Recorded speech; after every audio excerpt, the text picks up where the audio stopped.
Boom! Welcome to Waiting for Game, podcast presented by Melee Stats. Got here today with me my good friend from the Northern Hemisphere, Edwin Budding himself, and we have someone who formerly of the Southern Hemisphere, normally of the Southern Hemisphere, the inventor of terms that probably shouldn't be said here. I guess you're not the I inventor made of them. these. Yeah, I don't think he's the inventor. I made these. Well, I think that you were able to bring a lot of these terms to the melee world at large, so you might as well Yeah. take it. And you know what? You're also the guy who got me to start it off with Boom, which is a first. Yeah, But didn't say boom what's going on YouTube like we originally planned on, but we'll take it. yeah, well, the issue is that this goes live at twitch.tv and slash melee stats and also on our YouTube channel. So That's true. Boom, what's going on all streaming platforms? It's your boy. I mean, we could have made it work, but it's alright. we If you could want have to made commit it it, that's work. fine. Yeah. And also, I like how we're not pigeonholing ourselves to just YouTube and Twitch. I like the idea of all streaming platforms. Like We're we might flowing, be on, Africa or whatever. Well, are we Of going to list them all course- out, or is saying that enough on its own? Well, of course, first time for everything. There's a first time to say boom, and there's a first time to have this wonderful guest on the show. We're talking to Sora after his star-making performance at Smash bro. Summit 12, and a week before a possible star-making performance at Smash Summit. Smash World Tour 2021. What do you mean possible, man? I don't know. Come on. Can you make another star turn after you've already done it? I think you're already. To be a honest, star I did once, come right? dead last at Summit, so I don't think there's much to really beat there. It's at least it's tying a the- testament to how great you did and how many hearts you won over. Nah, that tournament that was you- sick though. Yeah, well, let's talk about it. So this is pretty cool. Because this is the first time that we've seen you at an event with like this much hype. You've been to Genesis, you did well there. I think you you were at that BAM with like Prof and stuff. I believe you beat Prof there, Yeah, right? I did. So you had marquee wins and you had performances that if people were looking they could find. But this was the first time that I think a lot of people really got to know you. So tell me, like, let's start at the beginning. What made you campaign for Summit, and like how was that? Obviously you were the first one to make it of this one. How did that campaign go? So what made me campaign with Summit was we are gonna come here anyway for World Tour. And I was like, you know what? Like Summit's only like 1 week before, right? Like let's see if we can squeeze that in, And so we were able to, which is so sick. And that just kind of like was a nice precursor to Smash World Tour. I just got a lot of knowledge in. I was able to mass game, which is God bless the perfect place to do that. So I'm pretty keen for how well the rest of the trip's going to go because we're actually here for 3 months. That was only like the second week even of the trip. It's crazy. There's just so much more gaming to be done, and it's sickening to think about, to be honest. I was telling you before we went live that I do still love gaming, as I legally have to say. I'm not tired of it at all. Not even the slightest bit. I don't want to break. Yeah, But no, this is a guy who loves gaming, and it's true. in a court of law, if pressed, Yeah, will test. if pressed, I will testify. Yeah. Fuck. What else was I gonna say? I was gonna say something about getting Edwin with the "What's on your shirt" bit, but I can't remember. You did. There's Oh a my lot of god, stuff you didn't that, get me. You didn't get me at all. I was already looking down. This How guy, can you this get me guy's if I'm already stone looking cold. down? He was not looking down. He looked stone cold No, straight dude. down. There's no proof. It didn't happen. Dude, you sounded like a Dissidia character, like taking fatal damage with the Gah! You're like, this I can't didn't- be. I I should made look no back such up, dude. noise. You did, dude. It was awesome. But Oh no, my dude. God. What made me want to campaign for Summit, and even the campaigning sucked ass, dude. I hate campaigning. It's like you got to do all this stupid content. You have to like mass post on like all different forms of social media. It's just gross. I just don't like it. There's just like some politics that go into it and stuff. Like people are in your DMs. There's VIP vote hoarding. It's just an awful process. And like, I'm probably never going to do it again, to be honest, because it's just too stressful. It's not sustainable. You can ask any of the people who went into the summit voting. It's just terrible. Yeah, it's evil. I'm happy I got in though. Woo! yeah, Yeah, baby. That was fucking tight. It's just a big relief because the next day I was flying out after the first person got in. So I'm like, I'm going to be on a plane and in transit for like 24 hours. So there's no chance I keep campaigning, right? So I was like, I need to get in this, man, like ASAP. I had to take a little behind the scenes manipulation. There was some potential lying to other people in the race, but that's part of the game. We treat Mm. it like poker. That's just how it is. That's part of it all, man. There's no rules May to this. Yeah, may have told Gio I had more votes than I did. Things happen, man. Think he chose to believe me. Look, We're chill. He doesn't. He's not mad. Gio's got a cursed. Gio made it, so that's all He that did make it. Yeah, matters. And I think he will still complain about how he should have made it day 2, not day he 3. will do. He actually should have made it day 2. That was so fucked. No, no, no. Here's the thing. There's no rules, right? Like, there's no should have made it. He put Yeah. all of his trust into a bunch of SoCal melee grinders, Yeah, and you then don't want to do trusted that. them to wake up before noon. Yeah, that's a toughie. That's just probably the worst mistake of his life. It's actually shocking that only one person didn't wake up. Really? Yeah, it was the only one VIP away from getting in, and that one guy didn't wake up, That's which is insane. so fucked. Yeah, But poor yeah, I guy. mean, like you mentioned it here. I think people always think of content as like you got to do content to get into Summit, right? If you want to do Summit Mm, voting, you got to do content.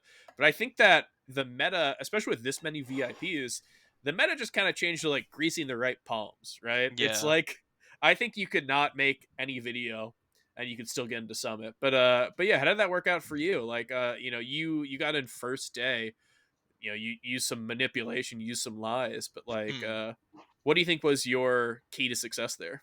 Just the mass public voting from Australia, to be honest. Like having Yeah. all like the initial push meant that like we had like a fighting chance against like the VIP hoarders. You obviously have to have some VIPs on your side as well, but that was a big thing. It's just like we had a massive influx of just like raw, like natural numbers. You know what I mean? We also did our own merch line, which did really well. Like, because no offense to Summit, the merch this year was terrible. It was trash. Like, oh my god, we were like, there was like 10 backers on the I take his stock, like their stocks, they take mine, and they were all us because we thought that shirt was so dog shit bad and funny that we bought them all, which which is really funny.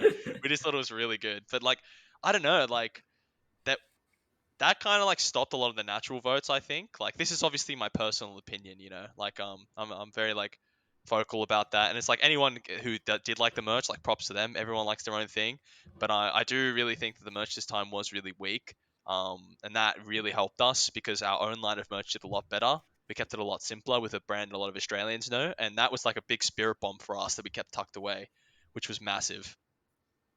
One thing I want to ask you, just to sort of like fully contextualize what I'm about to bring up. So you get into Summit.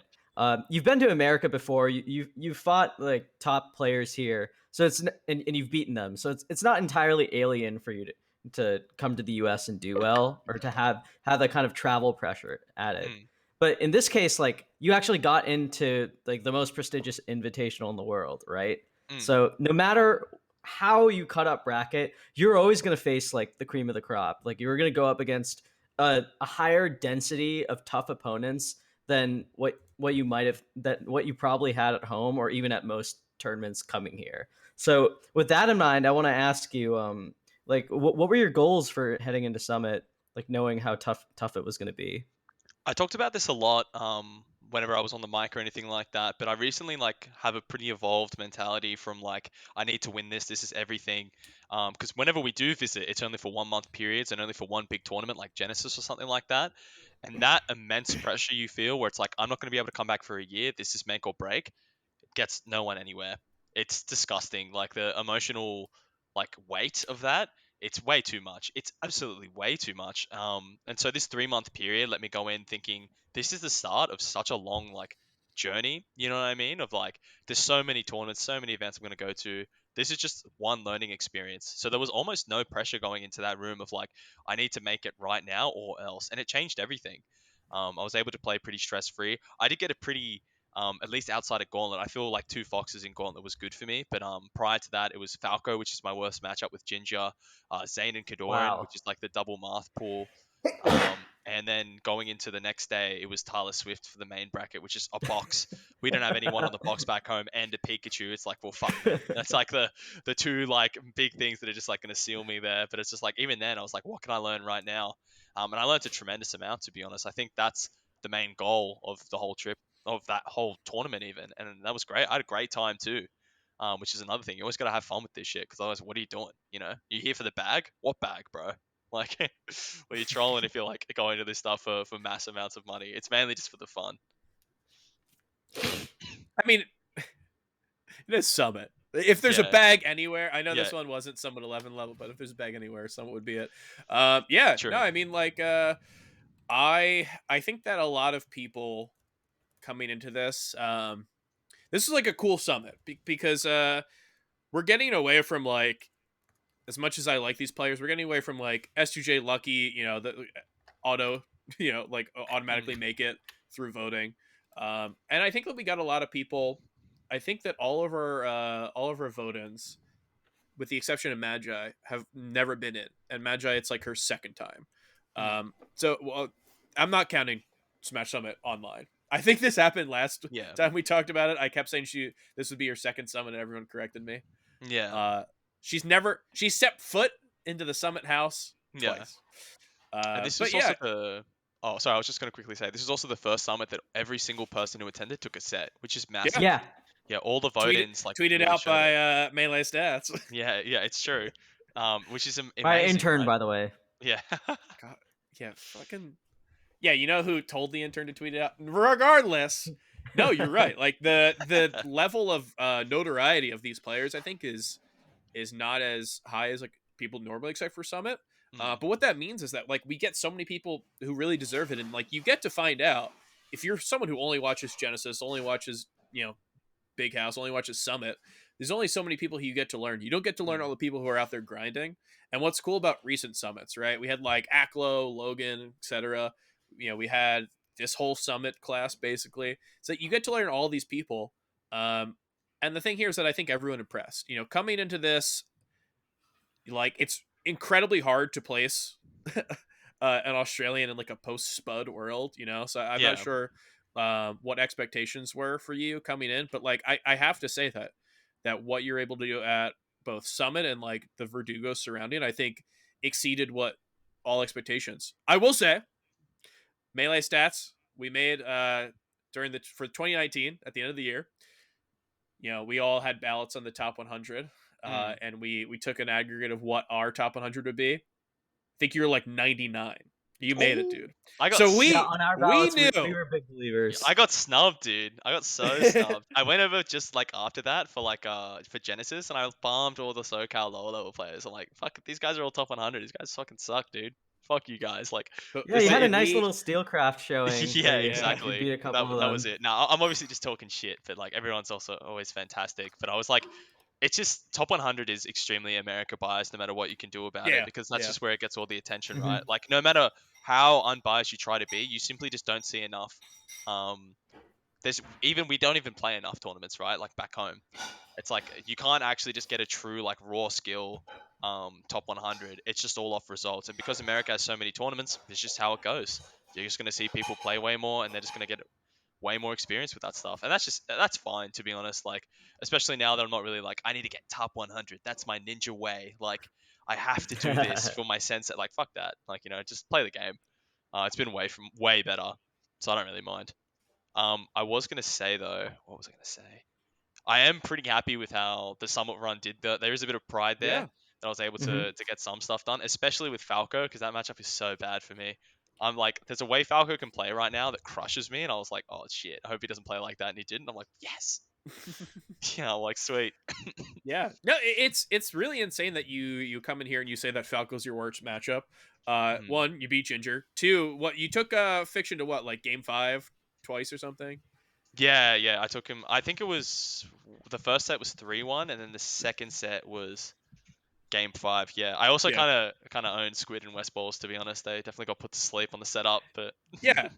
Like I don't dude, here's the question, how good are you at everything else if those are your bad matchups? Um, it depends on the date. Fox is just stupid. Fox Ditto is a Mhm. stupid matchup. It can go either way at any time. It's too high pressure, to be honest.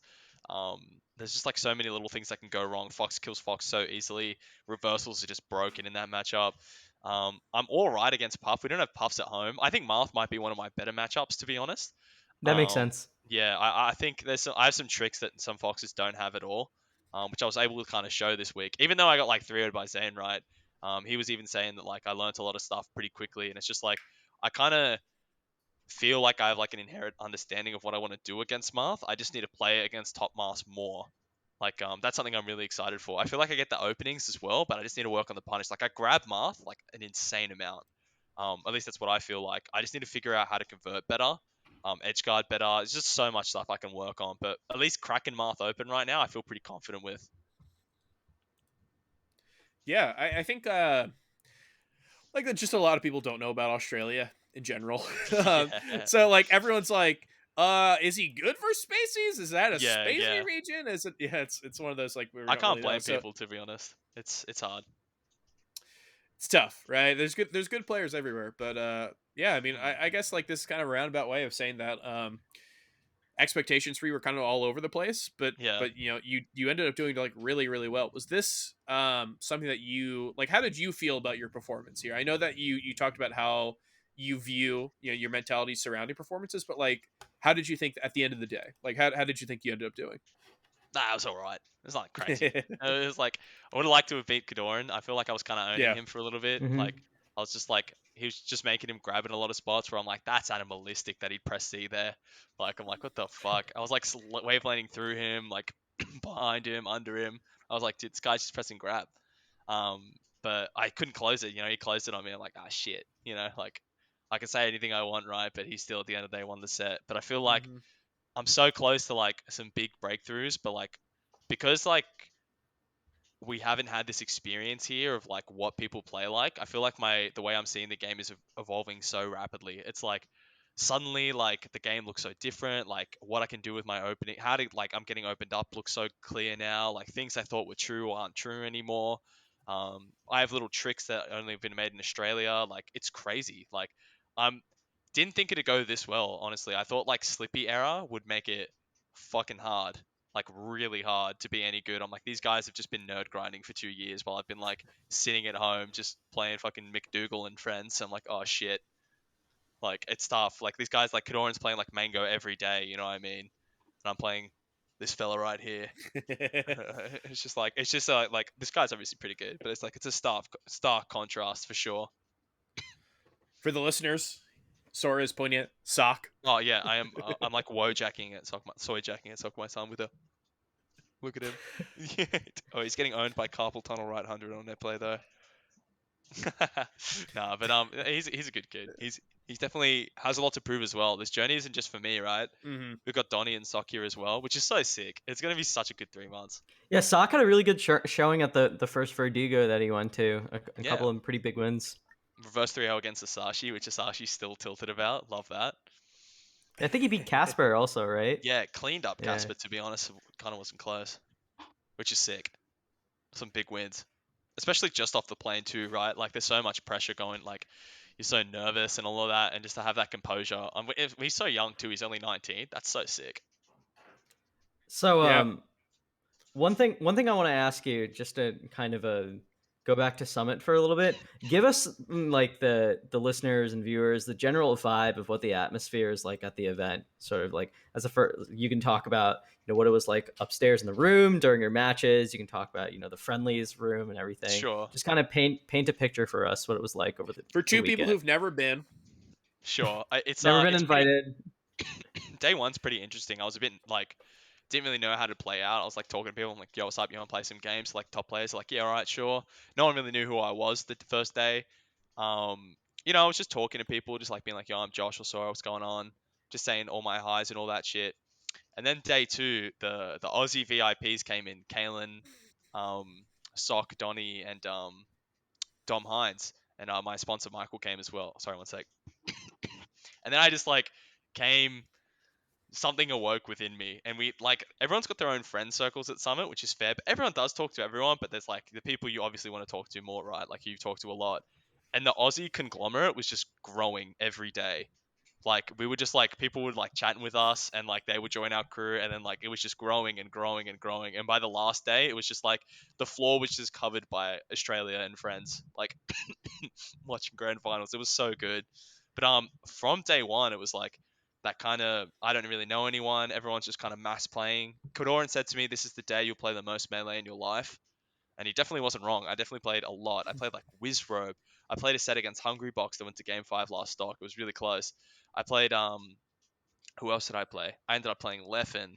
Like I was just playing so many people, Frenzy. It was just like such a bombardment of information and really good quality friendlies that like you think it's going to be like that when you go to Summit, but it's intense when you're there. You meet everyone there as well, like the Summit staff and everything like that. They're all absolutely fantastic people. Super accommodating, especially with the whole food poisoning thing that I'll definitely get into a bit later. But oh man, but yeah, no, day one is definitely like it's weird. You don't realize like you're like, oh, this is kind of going a bit slow. Like, wow, this has been a long day, and then the 4 days just blink past you after that. It's nuts. Let's talk about Wheel of Bullshit. No, I got No, fucking robbed, man. I got so robbed. I was so robbed, dude. Why the fuck is there win instantly as a fucking panel? That is so stupid. That is so dog shit. There's I also got lose instantly, so true. That is also true. it's all fair. That's No, true. If I got win, if she got win instantly, Magi, and I got lose instantly, you got lose instantly. yeah, I would have I fucking think you would have been exploded. gone. Yeah, I would have hated you it, would dude. you wouldn't have come back from that food poisoning. Nah, that could have saved me. It could have saved me, man. Nah, that Wheel of Bullshit was so fucking funny. It was a lot of fun. I nearly got clapped, like clutched on by a niece. Free Palestine in the what's it called? The G2 came out for a game. Yeah, yeah. The Rishi Jungle Jam is just. I hate that format so much. God damn it. They're like, this is to disincentivize camping, and I'm like, it just makes camping worse. The platforms are crazy. It's wild that we had that at like 3 straight majors. Yeah. but I will not disparage. Yeah. Hey, who am I to say? But yeah, I think that one thing you mentioned about playing everyone is that there's this mysticism about playstyles that I think that in like a post Slippy world doesn't really exist for a lot of the world. When like most people can play a lot of people throughout the world, like play people on a different continent, the idea of like play styles being like intrinsically linked to like where you're from is this like this old school era idea. But I think the way people talk about Australia seems to be something like that. I think it's like an outsider's perspective is that like down there they play crazy, you know, they play their own way. We do, yeah. And yeah, I guess like that's the answer to my question. Like I want to know, like you I think if you guys want to play anything, it has to be like 4 frame on Slippy or something like that. Like Yeah. definitely something that is a little bit harder to like play a different bunch of different play styles. But it seems like that created its own type of thing. Like, what is the Australian style? It depends. It's we kind of have our own like sub styles and stuff while we're down there. We got our lane players and stuff. East Coast players are some of the lamest people I've ever played. Holy shit, those guys do not approach. It's disgusting. No, not like like Australian East Coast players. American East Coast players. Those guys are so lame. I thought Australians were lame sometimes. That is unbearable. Can't know how to fucking hold forward. It's like, what are you doing? Like you're down in stocks dancing on the other side of the stage. Get out of there. Nah, but for real, I think Aussies there's a bit of like bashing if you play really lame, to be honest. Be like, fucking approach, can't like fucking just get to the other side of the stage, mate. Like, I'm just sitting in center, you're just sitting in the corner, mate. And like that definitely incentivizes people to approach, which honestly is a +1 for bullying. Always think bullying is justified, especially if it makes people approach in Super Smash Brothers Melee. This is my guy right here. I have this is music to my ears multiple times to multiple people, to an extent that might be worrisome. But no, I love bullying. I'm very pro bullying. I'm glad we're team bullying is Pog. I'm glad we can all come together and just understand that. Yeah. How long have I been in I've been in the scene for like 7 years or something like that. I got bullied. Now it's time for my turn to bully other people. Yeah. It's all just like you've been there long enough, you can bully whoever you want. Yeah, you have to be there long enough. If you try to bully people off roof, they don't like that. That's weird. And then you get bullied for that. Like yeah. That's exactly what happened to me. There is one thing that you and I always used to talk about this, like when you've seen enough Melee and like you've been around for a while, there are some things that like used to be kind of novel when you were getting new into the scene that just over time it like kind of loses its charm completely and you just like don't want to see it at all. Like it like when it comes to Summit or even just like a major, it's like, do you want to see a Mario player like fireball camp like someone else for like 6 minutes in top eight? Like, no, of course not. Like I don't want to see that. Yeah, Like the specific example that I remember is me and you are at Shine. I think it's 20. I want to say 2019.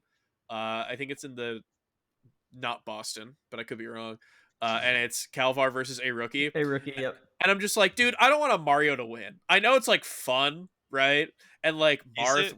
we don't like Marth, so like Mario beating Marth, that's fun. I know it's supposed to be, but like, dude, I don't want to see a Mario win. I'm past that point in my life. Yeah, no, eventually you grow up and you realize that you actually don't want to see the plumber take a dub. It's just Yeah. not worth it. Like, what the fuck? Who wants to see that? Like, oh my god, he 5-4 came to 8 minutes. Yes! Yes! It's like, no, I'm okay, thank you. I would rather watch the Fox get tippet or something. Like, I want to watch the game. I will say, uh, I it's like, cliche to say you hate mid tiers and everything, but there's a reason why everyone says it, right? There's a reason why it's cliche. Yeah, 'cause they're That lame. being said, I still get excited every time I see Amsa play. Yeah. Oh, yeah, that's different though. Like, Yeah. that's not, that's like a, that he, like Yoshi's borderline a high tier, right? Like, I think the era of like Yoshi is not like is of mid tier is kind of Mhm. dissipating, right? Especially in like this new age, where it's like Armster's just shown that Yoshi can like keep up. You I get think he's top 10 easily. yeah, you can Yeah, argue yeah for sure. easily. Like, it's definitely not contestable. You can argue that like yeah, it's just Armster that's carrying Yoshi, so Yoshi's actually not that good. I don't think I agree anymore. Like, Yoshi's kind of crazy. Like, the matchup spread's not as awful as people think. Yoshi Armster 3-0'd Hbox this week, which is Yeah. absolutely insane. Mhm. Like, what exactly does pretty well against Marth, does pretty well against both the Spaceys, as we again also seen this week. It's like, what? Like, are we Peach? I guess. Like, yeah, maybe, but like, I don't know. I think Yoshi is like not really that mid tier that we really thought he was anymore. I think he's super slept on. Hmm. I think he definitely is like up there with the other characters for sure. But it is cool to see an underrepresented character, especially like that, playing at like the highest level, right, and crushing the best players in the world. It's so sick. But it would be cringe if it was Mario, who doesn't have any proportions. Very, Yeah. Well, very true. one thing I want to mention about Yoshi that really puts Amsa as like a truly marvelous player, I think, is the fact that like you're all right. I think he's up on a mountain as far as like contributions to Yoshi go. But I will say we've seen like Yoshi's kind of break into some kind of noteworthy level of play in the US. We've seen in North America especially. We've seen people like Whiskers like I was do thinking pretty Whiskers, well. yeah. We think B-Sim.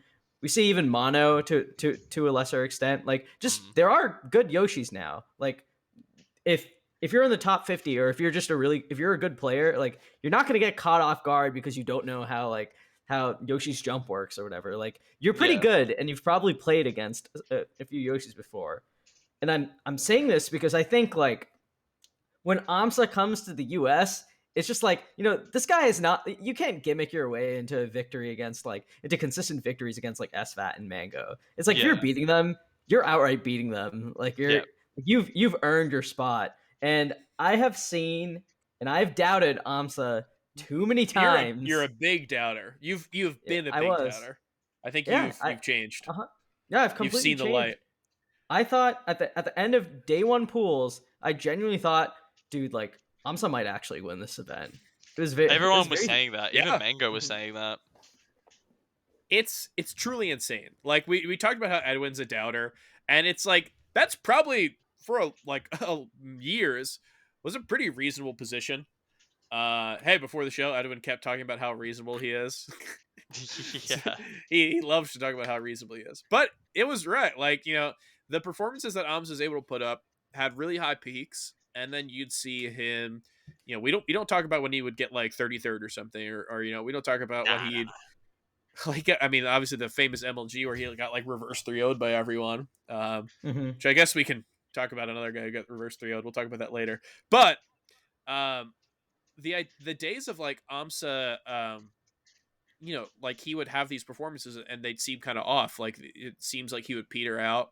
Um, and then those are just kind of done. Like he'll have this thing where every time he goes to Japan, he'll come back and everyone's just like, yeah, but how good can he be? Right. Like we Yeah. haven't seen him for 6 months. Can he still be that good? And I don't know how he does it, but every time he comes back from Japan, he's better. Like He looks he just gets scarier. better too. It's like, yeah, he's the 7th best player in the world. How, like, he has not played in a year. How much better can he be? And it's like, oh wait, now he's like 5th best. I don't know what we're dealing with. Yeah. This performance, yeah, I mean, like we used to joke about it once Axe won a major. We're like, okay, I guess Amsa can too, but I think it's like real. It's more real than ever, and I think that he did run into some roadblocks, and that's the thing. He will have top player roadblocks, but his ability to like erase his roadblocks over time is like incredible.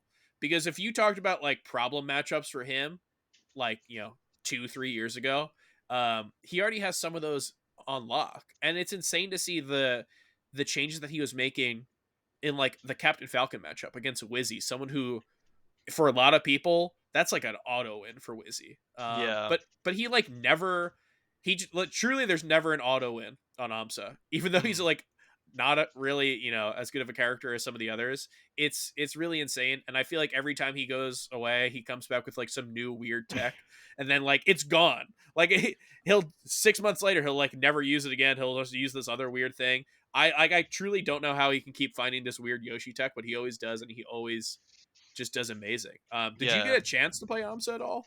No, I actually didn't get a chance to play Amsa. He was Oh. talking a lot about egg doinking though. It's like the new tech he was kind of working on it a lot in Japan. I don't think we saw it in tournament, but I saw it a lot in friendlies. Did he talk anything about it on the couch? I didn't hear much of what he was saying on the couch. I've never heard of egg doinking. Do you want Yeah, to tell go us. into it? Egg doinking, yeah. So it's like, you know how when Yoshi's on the ledge, right? He can like he does like the egg stall or whatever. The egg kind of comes like under him, like he's able to throw the egg under him, and it kind of gives him like a boost up onto stage. The egg after it pops, because you know how it makes like a little explosion. Mhm. It's like a gust of wind comes out of it and pushes like Yoshi back on the stage. It's like an invincible ledge dash because Yoshi has a bad double jump, for ledge dashing at least. But it has like 14 to 15 frames of gallant, which I've never seen before. And yeah, and he called it This is egg insane. doinking. He wasn't. It's like That's frame perfect. ridiculous. Yeah, yeah. He wasn't able to pull it out in tournament, but yeah, no, it is really crazy. Yeah, Yeah, he's gonna egg doink his way to fucking yeah. Genesis 8. Yeah, he says he's gonna pull it out at Genesis, the egg doinking. He said he's open to DMs on Twitter as well about egg doinking, so I would definitely recommend hitting him up about it. He's making like a video on it. Yeah, Dude, it's commendable how he like he will always, and he does this solo as a thing, right? We talk Japan's still good. I still think Japan has good players, but like no one near the level of him. And for his ability to go away for months at a time, egg doink in his room alone for Yeah, yeah, fucking 8 hours a day, and then just bust it out on stage in yeah. America, Doink it and on it stage. Yeah, works. yeah. You can't teach that, honestly. It's something that just like You comes can't. like intrinsically to you, and like you have to have the passion I want to do to doink every day. Like that takes a lot of fucking energy and precision. Some And days you I don't don't. want to doink, but you gotta. Yeah, you have to if you want to play at that level and beat Mango. You get doink daily. Yeah, but egg doinking. Yeah, definitely please DM Amso about egg doinking. He's kind of Alright. there is going to be videos about it, but he's really open to talking about it. Okay. Edwin, are you anti doink? Uh, I feel like we're in the middle of this really weird bit, and I don't want to entertain this anymore. I'm just talking about Amsa doinking in his room alone Yeah, for like 8 hours. yeah, 8 to probably 10 to be honest. Probably 10. What do you, Cody talks about how it's he's like grinds for 8 hours straight. I don't think that has anything on Amsa doinking for 10 hours straight. Yeah, I don't think I could last that long to be honest. I think that'd absolutely crush me. Yeah. Anyway, I enough can about barely doink doinking. to begin with. I don't, I don't know how he does One thing, on a serious note, it. one thing that I think is kind of nuts about Amsa that I at least noticed in some of his matches. I feel like his combo game on FD just blew up. It became like Yeah. 20. It became like 20 times as strong as I remember it ever being. And like, if I'm not Sora, correct me if I'm wrong, but if I'm not mistaken, but like FD is considered like a pretty unambiguous, like strong counterpick stage for Fox versus Yoshi, right? And he was kind of giving SFAT the hands on that stage, and his combo game in general just looked really just unusual. I don't know if it's because I hadn't seen him in a while, but it felt way stronger than anything I remember. The thing is with FD is like it's such a double-edged sword against Yoshi because, like you said, his combo game was just absolutely feral. It's like different where you would pick FD against like Sheik, right? Where her punish game is good on all stages because tech chasing doesn't put people on platforms and shit like that. But because it actually doesn't matter, right? If it's FD or not, you're still gonna tech chase the same. But the thing is with Yoshi is his punish game goes nuts. He just loses mass amounts of shield drop. What are you smiling about? I Smiling. just remembered egg Egg doinking. What, you don't like egg doinking? What's wrong with egg doinking? He put so much time into learning this. I'm sorry. I'm not going to be able to do a pod if you don't appreciate Amsa's hard work. There's so much time goes into this. That's disgusting behavior. For a serious guy, Okay. like you said before the pod. Yeah, Okay, I'm sorry. For a responsible, serious man, Yeah. the You're fact trying that to- you are not able to talk about doinking with a straight face. Yeah, I mean, everyone does it. Everyone doinks. Yeah, normalize doinking. Masculine urge to fucking doink. Egg doink for 10 to 12 hours a day. This cunt's fried. He likes it. Oh, shit. Oh, he's done This is for. making me crack up. Oh no. I've broken the Melee Stats podcast. Okay, Dude, I I'm knew sorry. that. I told him. He was too excited before the show. I knew something was Alright, gonna I'm happen. sorry. He came to the show. He was all like giddy. I knew this was gonna happen. I didn't know it was Uh-oh. gonna be doinking, but I knew Alright, something. I'll never talk about doinking again. Honestly, I assumed that like he'd go off on a tangent about like a 30-minute tangent about how important Linkin Park's first album was. I thought that would be it. Yeah. No, that's for later. That's Yeah, for so I later. don't even know Oh, why you're gonna shit. bring that up. Let me know when you're in the mood. Something might come up. But nah, for real, FD, like it does take away a lot of like Yoshi stuff because a lot of people probably don't know, or maybe do know, Yoshi suffers no hit stun on his shield or shield stun even. So that's why his shield drop game is just absolutely insane. Like no other character can really compete with how easy, because you can shield drop anything at the same time, right?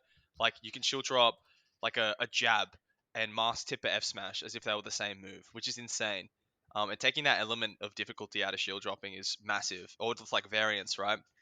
So you taking that away from Yoshi is good because he has no out of shield options either. But again, all he needs is 4 openings and he goes absolutely crazy on you. This dinosaur's doing the fucking blam, all that shit. It's like, Jesus Christ, relax. Hit you with the, I don't know what sound he makes when he down smash. It's like, huh! Or something like that. But that's not fun to deal with. Edwin, I Can you want to do that mention. again? The, huh! Was that I close? want to mention, Edwin. I think you're at like 4 stars in GTA right now. You just left it. You like literally took your headphones off, laughing about egg doinking, which is a normal thing that everyone does. And then you coughed on mic without muting yourself. Dude. I'm about to kick you out of this. Yeah, Oh dude. no! We're going to have to phone a friend here. You know, I'm gonna jump out too. It's gonna be a solo Sora cast. Boom, what's going on YouTube? See, I do the whole thing too. You did it. You honestly, we might just give waiting for game over to you tonight if it works out well. Yeah, it'll Yeah, just be dude. called Waiting for Sora. I think it can still be called waiting for game, but Yeah, I appreciate don't like that. waiting for Sora because I'm already Yeah, here I guess to it start makes this, it yeah. sound like a Kingdom Hearts. Oh, don't do that. I don't know. Was it you guys I told about? No. So I was speaking with PPMD and Toph earlier today, and I was like, oh, I like your profile picture. We're pic," kind and of the he's like, PPMD and TOEF of podcasting. I'd agree. Yeah, in a way. podcasting. I was gonna say we're Yeah. not the PP and TOEF of Melee because that's them. Yeah, but he was like, he has a Kingdom Hearts profile picture of Sora. I'm like, oh, I like your profile picture. He's like, oh, what's your tag for? And I'm like, oh fuck, because it is from Kingdom Hearts, and I hate that. But I just tell everyone it's like, oh, it's like Japanese for Sky, and they're like, oh, okay. But if you tell people like it's from this fucking character with fucking big clown shoes on, stupid anime hair, it's like, no, dude, I was young and dumb. I was young and fucking dumb, and I can't take it back. I've tried, believe me, but it's stuck, dude. JOSHMAN. JOSHMAN is also good. The Australian crowds bless me with that one. Is it JOSHMAN or is it JOSHMAN? Either or actually. So Okay. most people say JOSHMAN.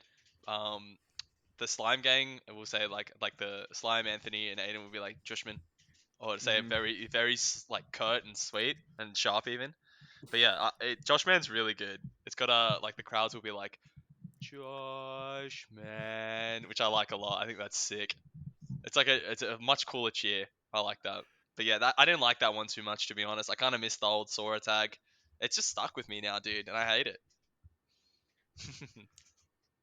I wish I could do something about it. I think because of Edwin's childish reaction to egg doinking, I think we're a little. Oh, So shut we talked up. about Amsa. This is a pretty amazing tournament, right? There's so many incredible sets that were going on here. Let's talk about. So obviously, day one, Hmm. you were a little busy, but there were still some amazing sets. I don't know if you got to see any of them. I don't know if you got to like look back at any of them. Also, of course, day two still continued pool matches. Like Amsa definitely was the story of that. We're not gonna Mm. act like he's not. He went 9-1 in games. He won his pool, beating Mango 3-0 SFAT, and probably like the hardest pool that he, that was out there. Yeah. Um, but like I think it's the entire tournament was really cool because like here's what I want to talk about. I want to talk about this pool. I want to talk about Group C. Mm. This was the only one where we got to see the best of three tiebreakers because we saw Magi and Null tie, and then we saw Wizzy and Leffen. And I think Leffen's story in pools was like the whole idea is Leffen comes in, he's a third seed. People aren't sure if that's even too high. People are sure if that's like he should be below Hbox or something. Mm. So it's all about like he's got to earn this, right? Because Leffen's back. We haven't seen him since Summit 9 or whatever.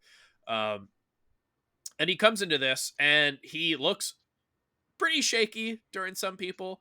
Against some people. But he goes up 2-0 in that Wizzy set. Mm. And it really looks like he's back.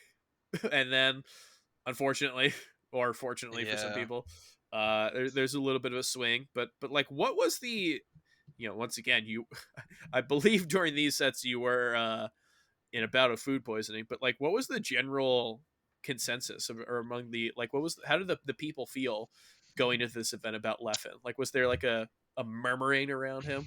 Not really, to be honest. Like everyone kind of just like instantly understood that like Leffen was like just back, right? And everyone like Yeah. he kind of proved that he was like back as well. Like he had really close set with Mango. Uh, Another toughie, another yucky Mhm. reverse. That we hate that. And I feel his pain being like an international with that shit, especially someone in his case where he has touched the roof, right? Like he's Mm-hmm. been at the summit. ah, ah. Oh man. Whew. And that didn't get Anyway, Edwin. Yeah, you got yeah, to yeah. stick to the doinking Yeah, stuff. just drop a doink and he'll just start crying again. But Yeah. no, but like it's just painful, Like if Pavlovian response to doink. yeah, For anything, really. You don't have a but Pavlovian response to anything. No, I'm saying even no matter what you say, if you need a good reaction from me, just bring up doinking.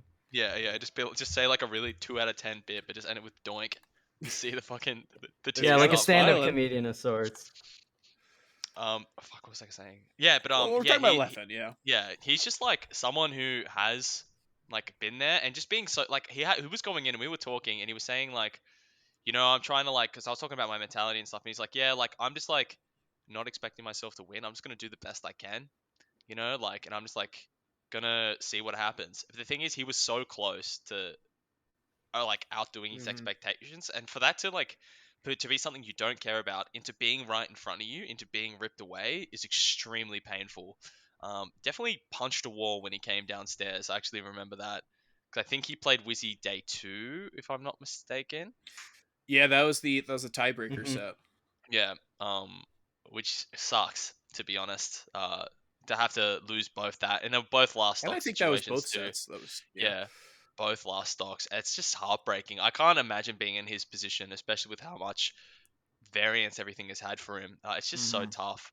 Um, yeah, I don't know. I feel really bad for him. Group C was definitely a toughie, especially for Geo as well. Beating Magi in the best of 5, and then Mm-hmm. losing a best of 3, and that's that. It's like, come the fuck on.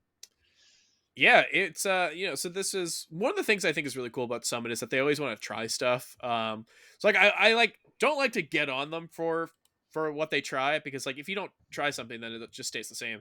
But this is definitely kind of something that if you already have someone who has a frustrating performance here, that just compounds it, right? Mm. the thing about Leffen is like you talk about his losses. He loses to Wizzy, he loses to IBW, he loses to Mango, and he made fun of the whole "hey, I lost to first and second," you know. But like if you look at them, it's not that bad. But the way that it was done, right? It was every one of them was a reverse 3-0, and there was a tiebreaker which also went to last game. Yeah, it's just like it seems mentally taxing, and we talked about mentality before with some players. We have not talked about it with like major level players, like major winning players. Mm, But I wonder like how it is for that, because a lot of players who I've talked to who are able to like have a healthy view of it, they kind of view it based on themselves, right? They view their own performance based on how they think they're going to do, as opposed to like what a 13th at a major means, right? mm, Um, and I think that that's like a really healthy thing that works for some people. It lets them continue to play this game without like pulling your hair out every time you yeah, you like lose to whatever character. Um, but when you're looking at someone like Leffen, who is you know top 5 in the world yeah, possibly, like in terms of results, who knows, maybe top 5 in terms of potential, and just like general skill level. Yeah, he's been a top 5 player forever. It's hard to like know what going into an event like this, like how like what expectations are. But yeah, yeah, that's a really cool.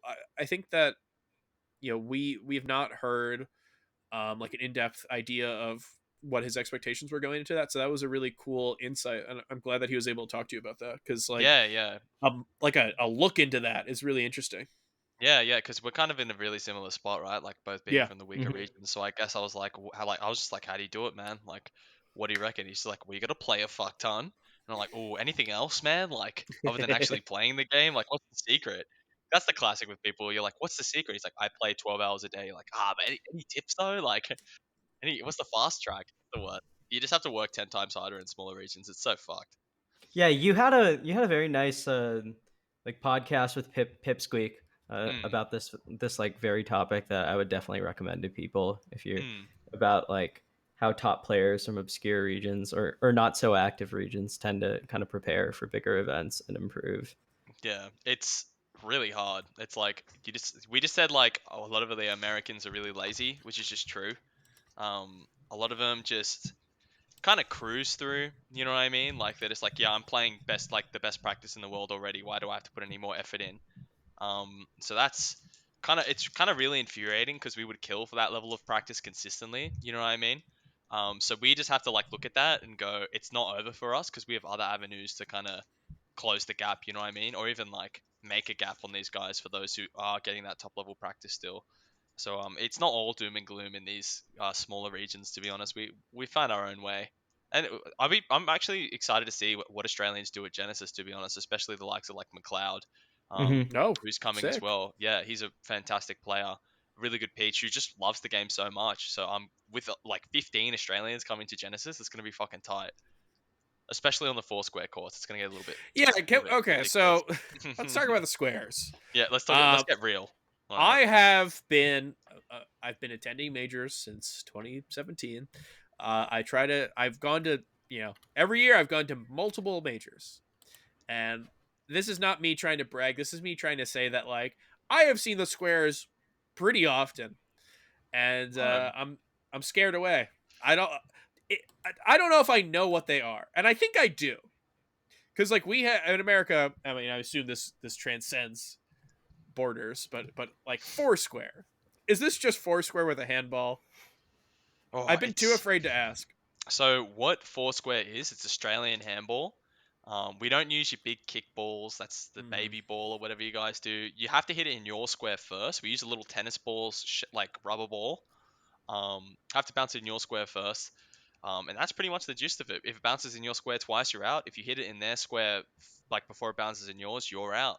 It's pretty simple rules, and once you're in the mix, you kind of get a feeling for it. But it's probably the best game ever made. Yeah, that's yeah above melee, says Sock and I. It's ridiculous. Like we brought it over last Genesis, so Genesis 7, Wait, which was was that the almost first time? yeah, we brought it over. That's One of our insane. mates, Yeah, yeah, I yeah. saw it there, and I was That's just like, funny. okay, I don't know what this is. Yeah, I'm one of too our afraid. mates, yeah, Yeah. he had a ball in his bag, and he was like, "Oh, you want to play some handball? Could we just call it handball?" I'm like, "Yeah, all right." And we were staying with Ludwig and Nick and Slime and all that at the time, and they were just like, "What the fuck are you guys doing?" We're like, "Oh, you want to play?" They're just like, "Yeah, all right," and they just fell in love. Nick Envy especially fucking fell in Yes, love in a heartbeat, he was dude. the guy. I saw him set it up. I saw him with the tape. Yeah, he That was has the tape and a dream yeah. every single major. And I'm so glad it lived on. That game is so fun. Seriously, if you see this game at any major, just walk up and ask if you can play or just get in the line because we'll teach Yeah, you how to play. yeah. Currently, there's a huge line. I was at main Yeah, stage. There's an intense line. yeah, the I lines want are you to fun. explain to me what a ghosty is. Oh, it gets a little Are we just ghastly, gonna be doesn't it? going down the list? Yeah, yeah. So the Oh ghosties are a boy. bit spooky though, bro. Like ghosties are the most important one. There's devious line ghosties, the devilish like over the court double clap ghosties. There's a lot of things. Ghosties is when someone's like getting the ball like served to them or like about to hit the ball and you don't step in their square but you like pretend to hit Mm. the ball. Like you reach over to their square and pretend to hit it. You can't touch the ball because otherwise it's yours. And it like fucks them up and they like might screw it up or something. And that's called a ghosty. You can do it from the line too, where you go like, "Oh, one more rule" or something like that, and it just ruins people. The one more rule, ghosty on new players is evil because they have to get back in the 30-man line after choking. I love it though; it's so funny. Ghosties are sick. I feel like Edwin doesn't like foursquare though. Have you ever played? No, never. Well, that explains What that. have you played wall ball, Edwin? It sounds really familiar. I'm sure I played it at some point in the past. Do you remember your childhood, Edwin? Barely. Oh no, that I was sucks. definitely in the library, like reading where You're, whenever people are doing this. they We were can like fix you, playing dude. wall ball with the wall of the library, and you're like, keep it down. Yeah, that I'm that was trying to definitely read, me. bro. God damn it. We can fix you though, bro. There's still time. Maybe. We'll Maybe. get No. like a see. I think the thing is, we talk about how to get new melee players into the game, right? The conversation for maybe how to get new squares players in because it's intimidating. You see 30 people in line. You see that. You We're gonna see, make more courts. We've got some plans, dude. yeah. There's got to be an amateur court because There I has get to in be, there dude. if I see a 30-person line and I see Nick Envy and I see Nick Yingling and they're both on there, and then throw two whoever else. I'm like I'm never getting on here, and if I Yeah. get on, I'm immediately getting Yeah, eliminated. you're in the hot seat straight away. Yeah, it's tough. Don't worry, You need an we'll have a amateur, amateurs amateur bracket. Yeah, squares. we're gonna bring it to Smash World Tour, and I guess that we're proud to announce. I'll be the TO. We'll have sign-ups. I'll give you the sign-up sheet at the front desk. Thank you I, for organizing that now, man. I appreciate it. You've agreed to it of legally. course. All right, sweet. So that's announced the Smash World Tour. Can we actually have Foursquare there? We're gonna bring tape. Yeah, you can do whatever you want. No, I Yes, won't say that. You can yes. have He said force. whatever we I want. don't know what Yes, I'm can't. opening myself up to. Nah, it's too late. He's already said it, and it's caught in 4K saying it too. I don't think we no, we're like a 1080p type of channel. Oh shit, caught in 1080p.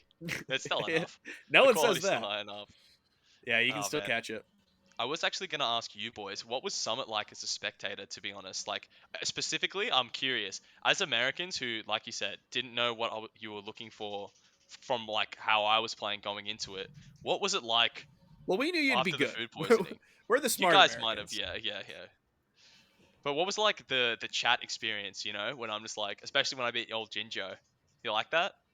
So I'll let you in on some. I can't speak for Wheat, but I can say for me when I watch events, I never have chat like Twitch chat on, but in the Melee Stats public Discord for just like fans of Melee Stats, we usually talk there like Yeah. about sets that are ongoing. So I can say that for pools, like it was definitely interesting seeing like the Discord chat, like basically like just have messages nonstop during some of the early sets, and it's a bit of a different vibe there because everyone there like super hardcore watches Melee, and like they all like most of us know each other. Mm. So I can't really say for the Twitch chat experience, but I will say like when you 3-0 Ginger, that was really exciting because we had been I don't want to make a claim right now without looking it up, but like we like a ton of casual people in the server or just like not even Melee Stats members had been like recording your results for like 2 years. So Yeah. it's like we had stuff all the way from like 2019, like saying like, oh, Sora with like the fox icon or whatever in Discord, like 3-1 Davox or something, right? Yeah, It's like yeah. we had been following you for a while, so it's like by the time when you came to the States again, like we were all pretty excited for it, like talking about, oh, like Sora's going to Summit, like, oh, he just went to Verdugo and beat like all these like top players and stuff, like, oh, this guy's nasty, like Yeah, it was he beat sick. all. So when you did it to Ginger, it was pretty fun to see like that, Yeah, it was so how sick the that day turned after out. the food poisoning too, because I was just like, I'm so fucked. I was so cooked that night. I was just like munting, which is vomiting, uncontrollably. Like I'm like, this is so fucked. Wizzy's like, how you going, man? I'm like, yeah, I'm good. I'm like, I'm doing great. And he's just like, Oh oh, that's shit. bad. Yeah, Summy stuff definitely clutched for me though. They're like, you want to play later today? I'm like, I cannot get out of this bed. They're like, you play tomorrow, man. I'm like, oh yes, dude. So that was huge for me because none of this would have happened if they didn't do that. So big shout outs to those boys at Summy. Definitely clutch for me. But yeah, no, I was really happy with it, to be honest. Like, I think it was 3-1, but I was like, fuck, like, I was playing with Albert, and Albert was giving me a bunch of advice and stuff, kind of Mhm. cleaning me up a little bit. I'm like, Hmm. oh, this is getting scary. But no, I went into it with a lot of confidence. I could tell he was playing a bit off too, so I kind of went as hard as I could. The Gadoran set is one that definitely was so close. It was just like like especially on that last stock, I was like spacing around every single fair, like grabbing him, grabbing him, grabbing him, and I'm like, how the fuck have I not just won yet, dude? I've done enough. Just give me the dub. That was so tough. I was reading chat for that one though. I'm like, oh, you boys like that? They're just like the movement. Whoa, because I was like doing a bunch of wavelands that like no, I don't Mhm. think many other foxes do that. It's more like a Ganon thing. Someone said, which is really funny. Um, it's really funny for my fox to be compared to Ganondorf. But I thought that was really cool that people were like liking what they see, and people liked what they heard on the mic too. Just some dopey Australian cunt saying all sorts on the mic. They love that. It's pretty You know, funny. there was one other there's one other set in pools that I want to get your take on, and I want to get your take on this also, because I think one of the, like, this almost kind of went under the radar because of how the rest of the tournament turned out. I could not believe SFAT beat Mango, and they beat him pretty solidly Yeah, in that was pools as crazy. well. Yeah, that was absolutely feral. Like I he was just playing so hot. Like that's people saying that's the best he's ever played. And I kind of agree, to be honest. He really just crushed him. Like the last game especially, I was like, whoa, this is just straight up over. Like insane to think about. There's no mango factor. Especially just playing straight too good. Um, which is nuts, man. Like, which is absolutely nuts for for him to finally do something like that. He's done it before. I'm pretty sure he's beaten Mango in the Mhm. past.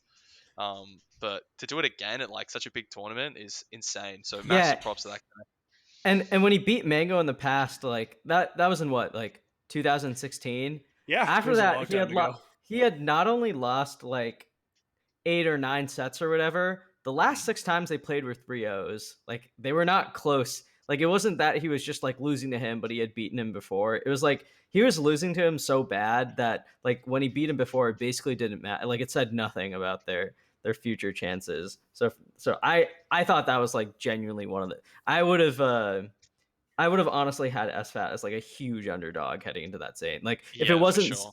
if it wasn't like Zane territory of being like an impossibly tall order, like or perceived to be an impossibly, like you basically like need something you need a bunch of things to go your way to win that set. I thought like the way that Mango SFAT was trending was kind of in that direction, and Mm. SFAT beating him, that was like, to me at least, that in my mind that makes like that really like it boosts my perception of SFAT and his ability to like perform at an event like this.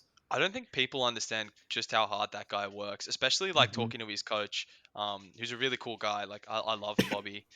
He was just like you watching the games like beforehand. They were warming up with Kadoran. They're talking about all the options, the game plan. They showed me a flow chart. I'm like, these guys are putting in mass amounts of effort that, like, if I was saying before about a lot of Americans are lazy. I would never, ever, ever even consider putting SFAT close to that camp. That guy is an Mhm. absolute grinder, and I have nothing but respect for him. It's funny in Twitch chats just be like, haha, SFAT can't lose 1 million time to Zane, haha. But it's just like when like all said and done, this is like an avid competitor who's like just seriously giving the game his absolute best, and I have nothing but respect for that guy for real. Yeah, And and like, what is losing like to Zayn supposed to say, right? Like yeah, that's arguably like one of the best players, if not the best player in the world, right? yeah, Like literally everyone would get like anyone, like the fact that he's making it far in bracket to even face him is like the real. And Yeah, I mean that's the thing, right? It's like there's a lot of people who don't make it to SFAT, 23 times in a row or whatever. yeah, Or I guess there's a lot of people who don't make it to Zane that much. yeah, yeah, But exactly. it's a testament to how consistent SFAT is. And it's just like, I guess if you compare him to like, IBDW or something, he's not doing that. But like the comparison's off, right? This is a guy who's consistently made top 8 for however long. Um, even when he wasn't a top 10 talent, he was always top 15. Like I don't think I've seen him. Like I said, I got into the scene at like 2014. I've not seen SFAT look anything worse than like 15th best in the world. So it's insane to me that he is. I don't know. I gotta admit, I'm thinking it now. It's a pretty good bit, but It is. Yeah. you can make good bits about people who are still good. It's a Yeah, good. and It's still a good respect bit, them. but yeah, Yeah. he's a very respectable player. You're He's right when you say definitely that he works very hard. he's definitely someone who's had like probably some of the most peaks and valleys out of any player though. Do you guys remember when everyone was like, "This can't solve the fucking Jigglypuff matchup. It's done, mate. It's over. Like this set is pure. Like he solved it." There's like, and people were like, "This guy's just the best now. Like he's like an innovator. He's insane." And then like you don't really hear anything about him for a few years, and then he comes back and he's crazy again. It's like it's really strange that like the consistent effort he puts in isn't rewarded more. You know what I Mm-hmm. mean? Like, because for a lot of people, like Zane is like people will point out like be like, this is what gaming every single day and working hard will point at. People will say the same thing about Kadoran. Say, look, it could just be math. Who's to say? Other than every other spacey player in the world, I'd agree with them for some reason. But I don't know. It's just, does it have something to do with Fox? Who knows? Like, like at what point is it just like what are the variables here? You know what I mean? Is it person to person? Are we going to say that Zane is working harder than SFAT? We don't actually know, but I do know that both of them are putting in a tremendous amount of work, right? And that Marth is carrying Zane. And I'm going to end that thought there. Actually, Huh? Yeah, I guess I'm kind of getting radicalized over here. I guess you're right. yeah, exactly.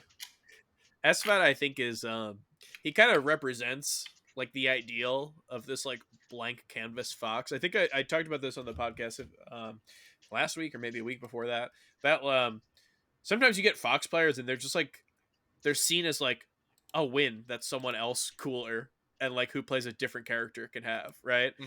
It's like, oh dude, SFAT's playing whatever bracket, it's like, oh, upset potential. It's like the blank canvas onto which like someone who plays a more unique, cooler character Yeah. can get a free top level win. But I think it's like, anytime you get a fox player like that, you're kind of going into like you kind of have to overperform to get people to kind of get on your side, and like that's very possible, right? Like we For have a lot sure. of fox players who people think are really cool, but he plays like a very smart style, which I think Yeah. kind of like leads people to not really appreciate him more. But yeah, Yeah. like he It's a did lot more well. simplistic. I definitely agree. It's like a pretty people would feel like it appears more boiled down. It's actually interesting that you say that. I'm curious about what you boys think about my Fox if you watched enough. I'm excited because you were saying before like the Australian style is crazy. I want to hear what again Americans have to say about it because I hear it from everyone like Aussies play fucking crazy, man. But what do you think about what you saw from the Joshua Lyris McLeod from Summy? Edwin, take it away. One thing I Palms will it off. say that I mentioned before that we've been like following your results for a Yeah. while. So I knew like I was familiar with you because I used to watch some of your lessons, I think with fiction, where you would like really talk to them about how to beat Marth. I Yeah. was like, so I knew heading into your set with Kadoran that like you were pretty good at that. That like I knew what your matchup strengths were, and I knew that was one matchup that you had put a ton of time into considering. Yeah. I think I remember the term you used or something less than like chilling in the resort or going to the casino. I forget Oh which yeah, one the was which. crown is the casino and master dealer, and the top plat's the penthouse where the dealer Penthouse. can't touch Okay. you up there. Yeah, and if you're on Dreamland, it's the tree house, obviously for obvious reasons. Yeah, so I was sort of familiar with your matchup spread and like comfort and stuff. I will Mm. say one thing that especially stood out to me like with your and like again, this is just my take. I'm not like an expert analyst or whatever. Oh, I think you play like you play like very unusually confidently. for all Like really? Yeah, that was like you actually a make a takeaway decision. that I had. Yeah, like you make a decision, you're like, fuck yeah, I'm gonna do this. Like I'm gonna put myself right here. I'm gonna put myself right here, and I'm gonna react to what you do here. Or like, Mm. oh, like I think my opponent is gonna go here, and that this is what I'm gonna do to prepare myself, like to place myself over here before he does this or before they do this, right? And Oh, I think okay. I think that's very unusual for me to wrap my head around, considering like you're from, again, like a relatively not obscure. I guess I shouldn't say obscure region, but like Weaker a region, region I that's, guess. yeah, like and like I want to. I bring that up because I want to compare it to like Pipsqueak, right? I don't think Pipsqueak like it's not quite the same way. Like he makes decisions too, and like he commits to it. But like but like you've talked to Pipsqueak about the game. He thinks of things in a very like structured, Linear, concrete. yeah. Yeah, I I I don't want to say linear, but like he thinks of it in a very like, and for better or worse, Points off. like flow chart or something, Yeah, right? flowcharts the way, yeah. Like he has a lot of options, but like when he gets an opening, he's like, okay, like this is what is gonna cover all of this, and like if this doesn't work, then I do this, and like actually over here, like I should I should like force my opponent to knock down because then I could follow up with this. Yeah, Whereas like yeah. I don't think you're really like I think you hit really hard, but I don't think you quite approach it the same way. You approach Mm. it like someone who's seen like and thought about all this other stuff and is going. It's very like God. you know, maybe this is exact. Like I don't know how you feel about this comparison, but it sort of reminds me of like Moki. Like you think of like Mm. very creative solutions on the fly because you understand you have this like incomprehensibly big toolkit with Fox, right? Yeah, it's a big boy. Yeah. It So might it's just be very that they funny. both play Like Blue Fox. You might be confusing them for that. yeah, maybe, Yeah. but I play all the but colors. but I Or think more. Pipsqueak is like a good point of comparison for like I think a different like approach to the game that's on Yeah. like it's like a different side of the same coin, right? Which is funny because a lot of people compare Australians to Europeans, right? Because like both from weaker regions, whatever. I honestly feel like I just do what feels right in the moment. To be honest, I'm like, oh, I feel like I should go for an up smash right now. Yeah, I'll just do it. And I'm just like, I'll just like my brain visual triggers will just like tell my brain to do something. I'm not like, okay, he's at this percent at this time. I'm just like kind of something in my brain will just say like, okay, he's probably gonna do this now, or like, yeah, this is probably gonna happen. Probably just up smash him here, and it, like when I miss, it looks really dumb and stuff like that. But I'll just do what because like the last thing I want to do is go against my brain. If it's telling me to do something, what's the Mhm. point? Like of ignoring that, you know? Like I gotta trust it. I've watched enough of the game. I've studied enough of the game. I've played enough of it. Like if it's telling me to do the big kick, do the fucking big kick, man. You've earned it. Like just throw out the up smash. And I guess that's why it just looks like even with stuff like against Marth, I do drop down bear like a lot, but like only when it feels right. I'll be like, yeah, this kind of feels right now. I'm just gonna do it. And then it'll hit, and then the next time I'm like, yeah, this feels right. It'll miss, and the comments will be like, what was he even going for? That was so dumb. And I'm like, you just said it was sick 10 minutes ago, bro. What the fuck? Like, come on. It's sick when it works, I guess. Yeah, exactly. Are you on the same page with that though, Wheat? Just Yeah, I mean, like I think the term feels based kind of gets thrown around a lot. mm, But what it is, it's like a like you play the game enough where to get like a natural intuition of like what to do in a scenario, even if you don't know why it's right. You kind of like you understand that it's right. But yeah, mm, the confidence. I think I kind of like mentioned how I think that same thing. It's interesting when you get players who are like the best of their region. Um, and I know that you've obviously had Spud for a while in your region, but I think that for what like a maybe a year, maybe two, you've been pretty solidly number one. yeah. He's gone for like 2 years now. It's crazy. Damn, rest in peace. Yeah, sleep well, Spud. But yeah, I mean, like you get someone who's been the best in their region for a little bit, and it's kind of a mixed bag as to what to expect because sometimes you'll run to stuff where um, people will like find a very specific thing as to what works in their region, and sometimes you'll get like uh, they'll be like, okay, like Sheik works against this guy, so I'll just go Sheik against this guy because I'll see him every week. Um, and you get these like very player specific game plans, but sometimes you get people who they're already at the top of their region, so they don't have to have that moment where like I'm playing on stream for the first time or I'm top seed for the first time. And I think that like that ability, that confidence that you get from something like that translates so well, and that is something that you see in your play, right? It's like Mm. it's the combination of that confidence plus the feels based intuition that's something that I see, and super entertaining to watch, but also Oh, that's something that tight. like Thank you.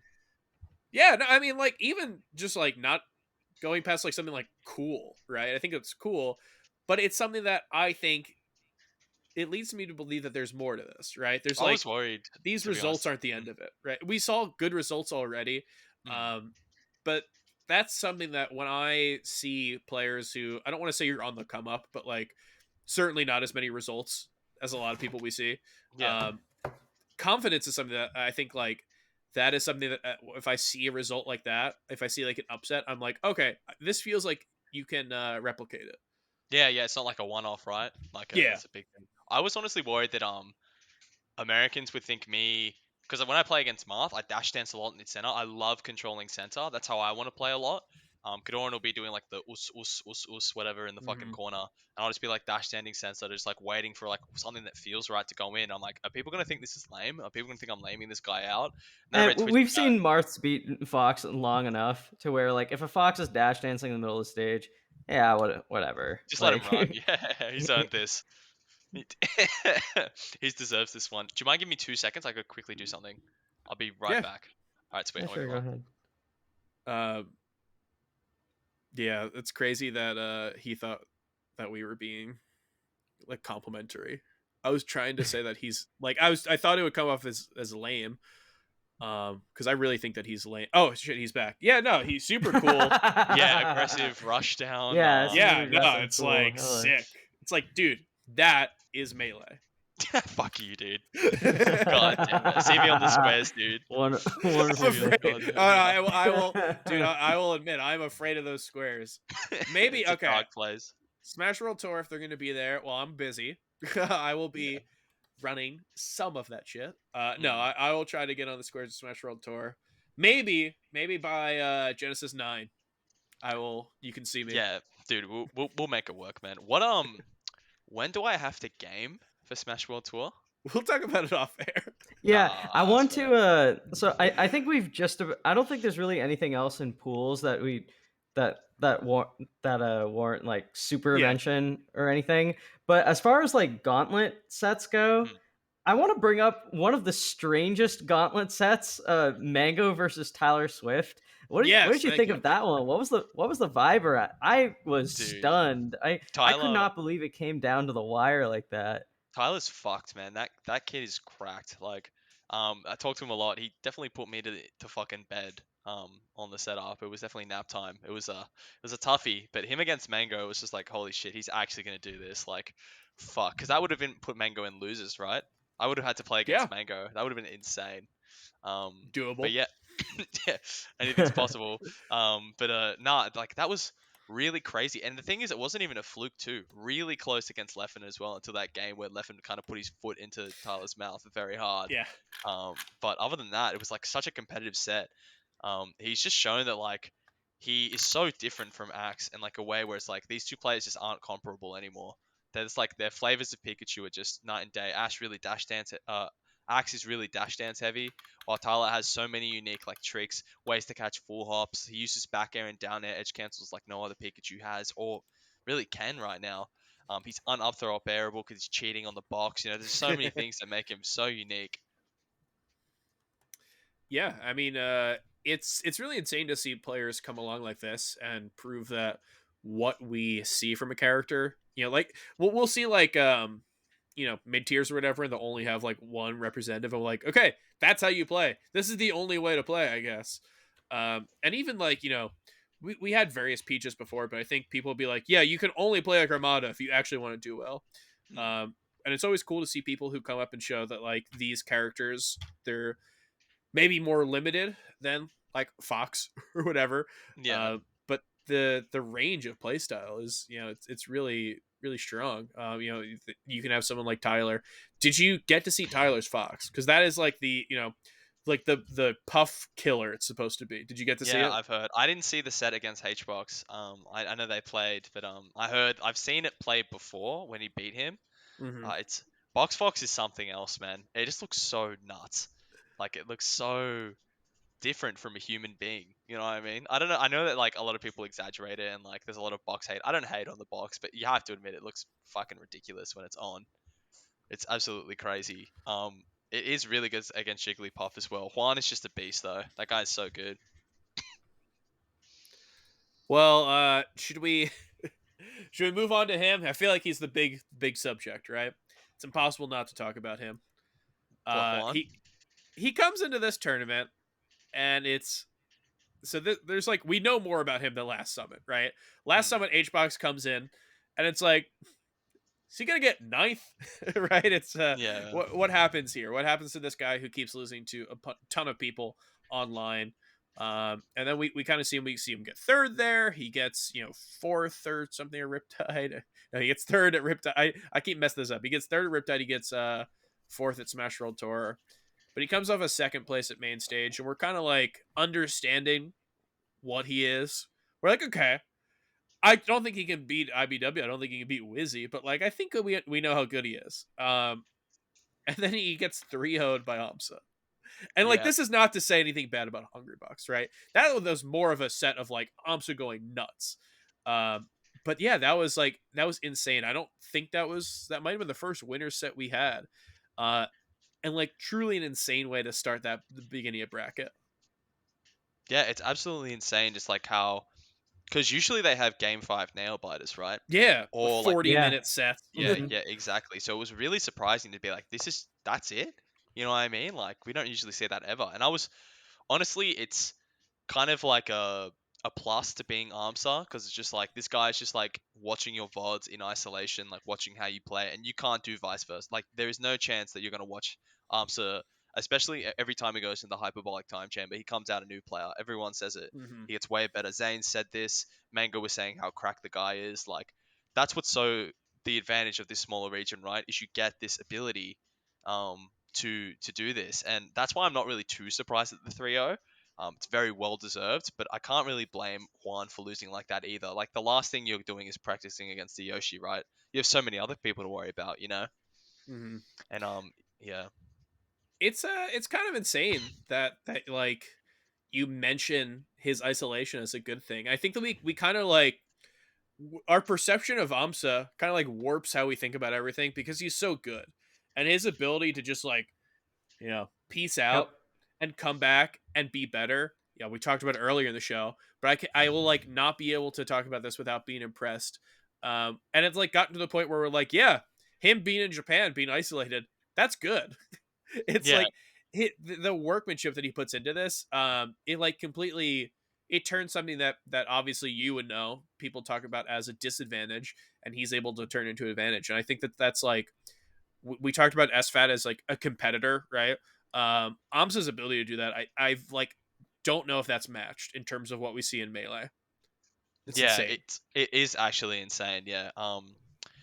That passion is really hard to keep in Yeah. these smaller regions. You know, it's really really hard, because you're just like crushing a region around you, and it's just like, man, like what happened, especially with COVID. It's like, I'm not going to be able to do this shit for so long, because at least he was traveling semi frequently, right? And when Mm-hmm. that's stripped from you for like 2 years, it's insane. It's just the worst feeling ever. And I'm just honestly props for him to keeping so strong for so long. Sorry, Donnie's going around the kitchen. It's kind of killing me.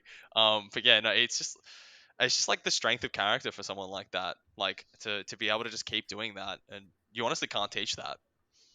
It has to come from the soul. So, Sora, with all that said, I want to share you a bet that I made over the weekend related to Oh, Hungrybox. yeah. So I feel obligated to mention this. So for last week's episode on Waiting for Game, I made the bold proclamation that I thought Hungrybox's chances of winning Smash Summit were very low. In fact, I was basically treating it as functionally zero. Mm, And one of our patrons, who shall not be named, basically told me that I was crazy for saying this. And the bet we made was about betting on all Hungrybox sets that throughout the weekend, or at least the most notable ones. mm. So basically, the way this would go is that I'd offer odds, and my patron would take it, and then my patron would bet on Hungrybox, and Every I'd time. always Yeah. yeah, and I'd bet on Hungrybox's opponent. So we ended up doing this for Hungrybox for 3 sets. Hungrybox is set against Amsa, Hungrybox is set against IBDW, and Hungrybox is set against Leffen, which is pretty fun. Oh Now, yeah. now the real twist Now of I this bet. realize why you wrote like a 5,000-word article on this, because you won every bet. I was wondering No, why you've been only talking 20, about this so long. only 25% of it was that. The Okay. the real the real reason I'm bringing it up, Sora, is because we weren't actually betting money amounts. we're betting net. We were betting basically months subscribed to Hungrybox. Oh my So god. so essentially, like I gave say 3-1 odds on Hungrybox versus Leffen, or excuse me, on versus IBW, meaning that if IBDW won the set, my patron would have to subscribe to Hungrybox's Twitch for 1 month. But if Hungrybox won the set, I would have to subscribe for 3 months. So God fucking damn it. yeah, so at the end of the bet, I'm thankful. Or at the end of the bet, my patron had to subscribe to Hungrybox for 3 months. But the risk was that hold on. The risk was that if it went the complete other way around, if I had lost all three, I would have had to subscribe for 6 months. Yeah, you would have been a lifelong Juan fan at that point. Yeah, I might have just become H. I would have. We would have had to deal with me trying to convince him every other week to change Melee Stats into an H fam propaganda channel. I really don't think we're that far off. We're like, Yeah, fair enough. we're kind of obsessed with the guy. And there's only so much, like, I'm not saying it's negative obsession, but it's like, it's not positive obsession. But like, suddenly Stockholm syndrome kicks in, and maybe he's the best player on earth. Who knows? Maybe he is H You know God. what? I will say it is crazy that like you told me that you guys were betting subs, and I'm like, I don't know what the winner. Not what is subs, the winner? months subscribed. Subs is different. Okay, months It's still subscribed. yeah, it's still pretty cooked. Generally, if someone says like we were betting months subscribed, you would be like, oh, okay, like I guess if you win, they gift you, 3 months or Yeah, whatever. to each other, yeah. Or And like then it's like, to each no, other. dude, if I lose, I have to become an H god. Like I gotta go into H fam. The Juan fam, yeah. It's tough. Hbox W, you're not clean for 3 months straight. Yeah, Yeah. like that is so funny that is like the loser has to do that. The loser has to be the sub. Yeah, that's absolutely brutal. That's a tough bet to take. You nearly had to sign the soul away at that point. I'm proud of you. Juan was Can actually you? pretty nice to me, to be honest. He said some really kind things. Made a little tweet about me, which is cute. That is Shout cute. outs. Yeah. Um, Edwin, we are on Twitch.tv. We do this live. Are you able to log in, go into the Melee Stats, twitch.tv/Melee Stats? Can you go in and type these 5 letters, HBOXW? Yeah, sure. Just hey, you know what? I'll do it too. I'm clean. Beautiful. But it's possible that at 7th place, his performance was less than clean. How was that? It was all right. Okay, well, fucking do better. Oh, Chape, no. Chape, Yeah, no. Chape with the Hbox W. That was kind of a hard one to swallow. That's a brutal You know one. what? That's why you don't do Hbox W. So you don't want to know. Yeah. So you want to know something wild? We were talking about bets over the weekend, right? And I think this leads into into something about Hbox. Okay, maybe it was just me. But one thing that I thought was interesting, and again, these are just Twitter polls. Take them with a grain of salt. But essentially, as part of my like idea of what to do through the weekend of getting like fictional betting odds for each of the summit matches, one thing that I thought was really interesting was that I gave Hungrybox 2-1 odds against Leffen, meaning that I basically thought Leffen it was reasonable to expect Leffen to win like 66% of the time that they played, right? So something that I thought was interesting is that when I presented this odds to the public, it was like I think like 70% of people all took it and ran with it.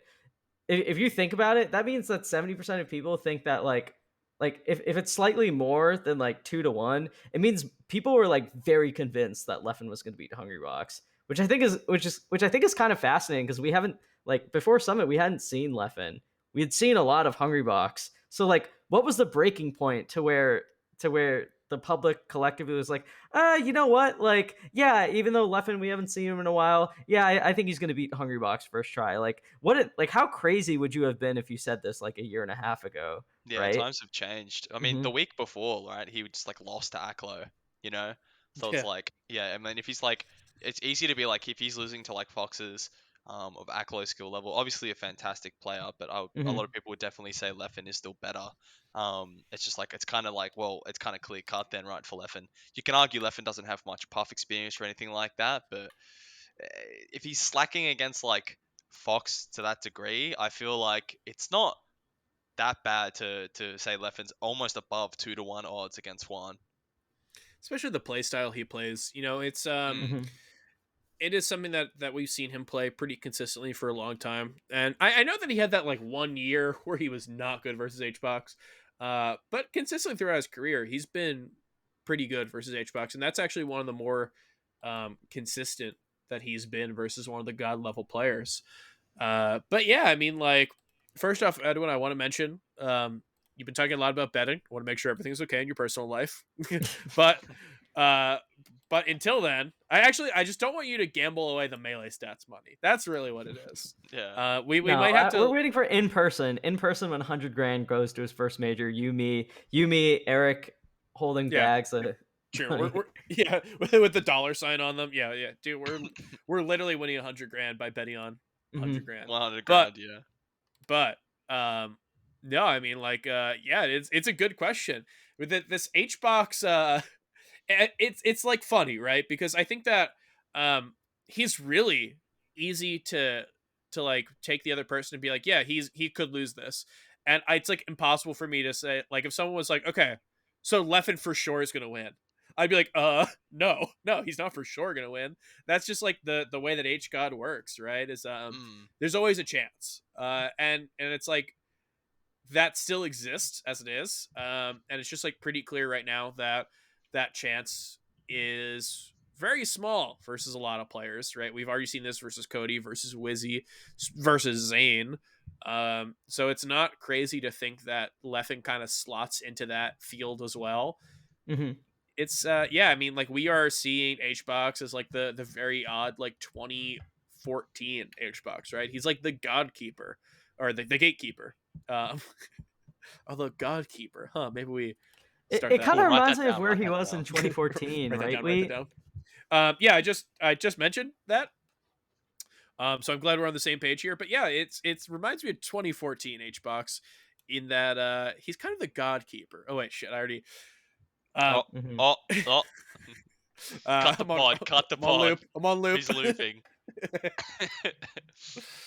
Oh shit! Nah, He's very good. Yeah, he And is like, really good. if you give him me versus, whatever, on like offline, you give him me versus whatever top 50 to top 25 level player, I'm still taking Hbox every time. But it's pretty clear that his route to winning a major is going through people who we kind of seem like it's pretty impossible tasks. Um, so like, him getting seventh here, this is not a surprise. Him getting second at main stage isn't a surprise. It's kind of this like weird part where, like, aside from even him winning, I think there's like a scenario, right? Like, it's this Mm. type of thing where we wouldn't bet on it, and then suddenly one result happens in a different way, and then you're like, H God's winning this tournament. There's this constant threat, and even though it's like nullified, it's like a dormant volcano right now. Like, I'm pretty certain he's not going to get first at Smash World Tour or Genesis, but it's very scary. I I like, mean, Smash World Tour, right? Special Tour is more open. That is kind of the type of player base that I think that he could, find a way to Agreed. get a win there. Me too. Polish though. Ah, Polish is there, so yeah, that's going to be a tough one. yeah, that will be a tough one. I'm happy to see it again. To be honest, I fucking love how Polish plays. Polish is so cool. A really solid Peach. I just miss Peach in the meta, to be honest. Like, nowhere to be seen nowadays, you know. And is Polish right now like one of the best active Peach? Is that just how it is? Yeah, I 'Cause feel there's like Lot he, as he well, probably right? has it. Yeah, it's between those two, I reckon. But right now those Mhm. two are just so insanely strong with the character. So I'm really excited to see if either of them are able to take another set of one, at Yeah, least in the future. we got a lot to see at Smash World Tour, and before we get there, like, we have talked this entire time. We've mentioned IBDW, Mm, but we really have not talked about him winning, which is really funny because I think this is kind of generally how it felt when he won. I talked about this in the Melee Stats Discord yesterday, and it's like, it kind of felt like a result where the history book of Melee had two pages stuck together. Because, like, you go to, like, IBW is really, really good. He's top 5 for sure. He's possibly top 3.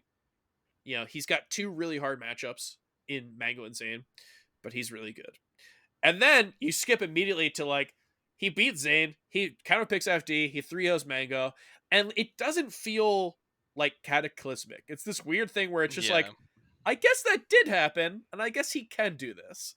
Like it's a type of player who we're trying to figure out what his peak is. The SFAT, we talk about him, he's Mr. Consistent, but we kind of know what SFAT's peak is. Mm. And like, it's not saying he's not going to win a major suddenly, but we have a better idea of where he is at on his trajectory.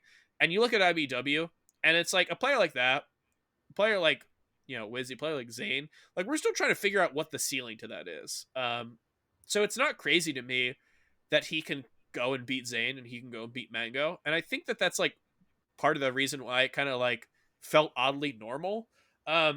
But he didn't do this before. He never put together this run at a tournament. He won a major, and it was over a completely different, set of players.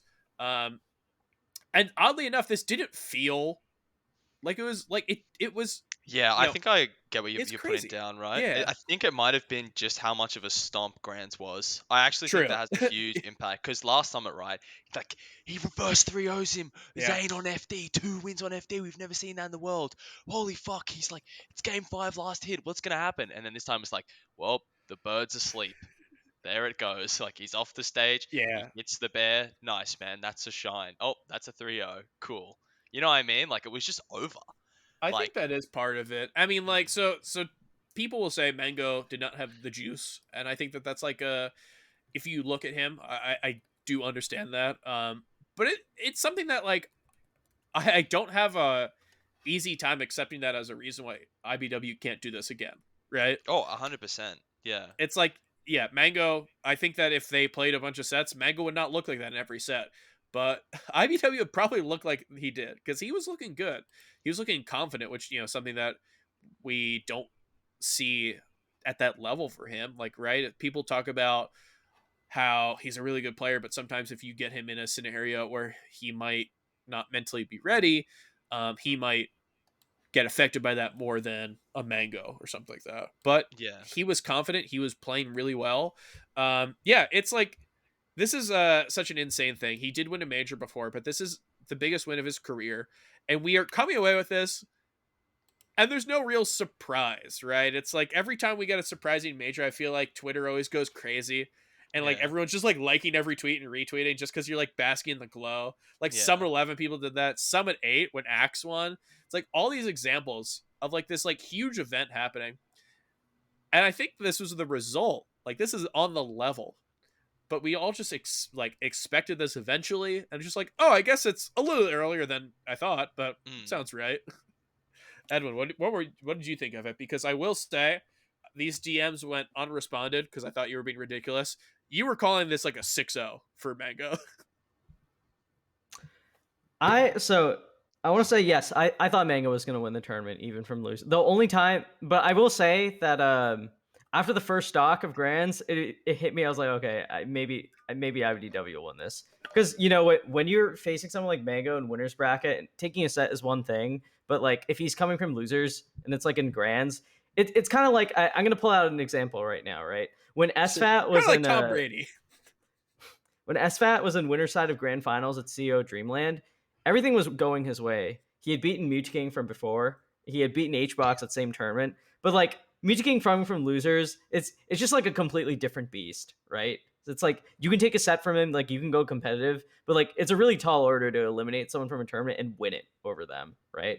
So like even knowing that IBDW had beaten Zane, like it felt very weird to me that like that he would have that.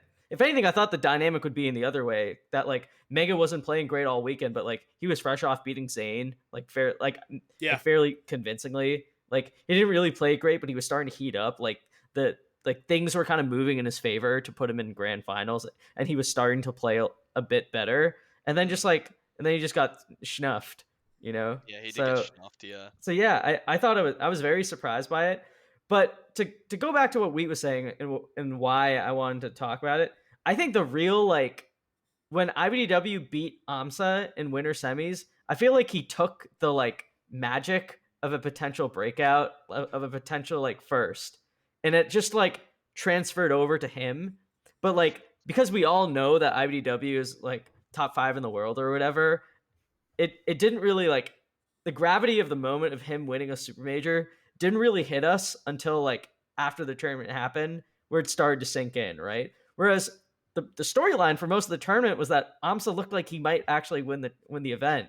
Mm. Yeah. So like I feel like IBDW kind of just like took what we thought was what seemed like Amsa's momentum to be in that spot that he's in. Yeah, he kind of That's stole the thunder, right? Like Yeah. to a he degree, he, he stole the thunder, but but it like wasn't as good still. You know what I mean? There Like, no, was a I lot want of to say he stole the thunder, but storylines. we know IBDW is good. yeah, So like so it makes this weird effect where like when you think about it, it's like, oh yeah, that was crazy. IBDW really just like beat he beat he beat his two hardest opponents. Like he beat Hungrybox and Leffen. Wow, this is actually like one of the most impressive runs ever. But like because we had seen the first 2 days of the event where it looked like this person that we had no idea like that really felt like it felt like a true long shot for him to be. I think that was kind of like the shadow behind the event, yeah. right? There were also like other storylines going into it. Like Leffen's back. What's the big dog Hmm. gonna Yeah. do today? Mango, he's in losers. He just crushed Zane. Is he gonna be able to do it? Arms like, can he win this whole thing? And it's just like, will Cody win his first tournament? It's like the way I think we were just super spoiled again with last summit, to be honest, especially with this like holy fuck game like 10 set. This is insane. Like this is crazy. And then it was just like, well, Mango's in bed. That sucks. You know what I mean? Like we didn't get to see some like crazy set that kind of obviously everyone wanted to see, right? So that was kind of I guess it was almost disappointing. You know, it was just like, well, that's that. Like even the crowd was like, oh come on, Mango, like Yeah. just put it together. Like it's for a fantastic tournament. It was a bit of an anticlimactic ending. I think I'm not alone when I say Mango Zane was like a cooler set. You know what I mean? Like that set was fucking tight. Yeah. Like Mango was playing real hot. Like I love watching those two play. Left and Mango always crazy watching those guys play. I'm probably biased here. And then it kind of was like you've already just had these crazy sets. You get into the grand Hmm. finals of it, and Yeah, it's just I over, agree on that right? part. Like Yeah. it's like okay, you know what I mean? Like think of like Big House, right? The vice versa happened where Leffen has to play against Zane and he gets put to sleep in winners finals. Zane's in grands, he looks untouchable, and then it's like Mango just barely beats Leffen in losers because it was a fiction in losers semis Yeah, and he Leffen in barely losers got by finals. Yeah, fiction Yeah. too. That was a yeah, just very scrape scary after set. scrape. You know, does pretty well against Leffen. I can't remember if that was a scrape either. I think it was. No, I think it wasn't a scrape. But anyway, it was a really good set. Like it was really hype to watch, and then you get this crazy grands. I feel like the momentum was like drained already, and like it wasn't able to be like that. The level of like hype that last set had just kind of killed the end of the tournament for me. It's obviously still a fantastic achievement for Cody, but I just wish we had more to end it on to make it a truly like top tournament. I mean, even Mango Zane itself, it's always a treat watching them play no matter what.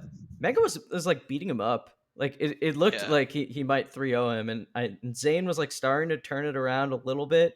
But like for most of that set, like Mango looked pretty solidly ahead. Like it didn't feel like a Mango. Like usually we get two kinds of Mango Zane sets, right? We yeah, usually get one where or we get three kinds. One where Mango plays awesome and it's Maybe four. stunning. yeah, And then the second kind is where Zane like two stock, three stocks, and four stocks him, and we're just like, well, that was a waste of time. Or we get like a barn burner that's like a 10 yeah, game grand finals or something, right? This felt in like a weird category where like Mango beat him solidly, but it wasn't like incredible. mm, It felt very it was like a rare moment where the way that they were playing that day, Mango was just like it wasn't even like him at like a 10 out of 10, but Do just you? relative to what Zayn mm. was playing, like he was outclassing him Do you in remember the their birthday bash set? I think that's like a similar set where hmm. Mango like That's a good cut. fucked him up, like was fucking him up for that whole Mhm. side of the set. That set was amazing. And like everyone was talking about how hype Mango was playing and shit like that. They've had online sets like that too, where Mango's just playing too hot to handle. Yeah, Like, like SEL. I think it was SEL season 1 week 1 yeah, or something. it's one of the Hmm. SCLs for sure. That was a sick set as well. This one kind of didn't have that same flair, so I definitely am on the same page. Yeah. Um, Also, it just didn't feel the same without Plup, to be honest. Like, I really am sad Yeah. Plup wasn't there. Like, that was kind of the elephant in the room, but I just love watching that guy play, and it sucks I didn't get to see him play live, to be honest, because I really wanted to see that. There's a couple people, obviously I think there's a lot of cool things about Smash World Tour being so close to Summit. Like the Hmm. fact that you are able to like not have to fly back to Yeah. Australia. Mhm. Pipsqueak obviously, is able to stay in America. Amsa too. Like the ability to make it really easy and to like not have to worry about how a player is going to be playing after fucking 15-hour journey like the day before. Mm. That's really cool. So we'll get to see some high level stuff from them. But yeah, it is something where unfortunately you had people who chose one over the other. We saw people who chose Summit and ended up dropping. We saw people who chose Smash World Tour and didn't attend Summit. So you miss Plup, you miss Axe, you miss these like Mm. people who their ability to win is probably not as big as these people that we've been seeing win events. But it's possible, and that adds something to it. And it's even like further than that. I don't think Axe is really that likely to win a major at the moment, but he's someone who, if he gets Zayn side of the bracket, that is scary. And it's just Mm. like they're able to throw like wrenches in everything enough where it makes it interesting. And I think this summit was good. I think the summit was like entertaining. There was a lot of really awesome sets, but it's one of those things. It felt like Genesis 4, right? It feels like you're like reading this like storybook where it's like everything's supposed to happen as like it's like this like movie level scripting. Yeah. And then it gets to the end and it's like, oh wait, well, never mind, we're not in a movie. The guy who's already in Grands is just playing good. Yeah. And he just Mhm. beats the other guy.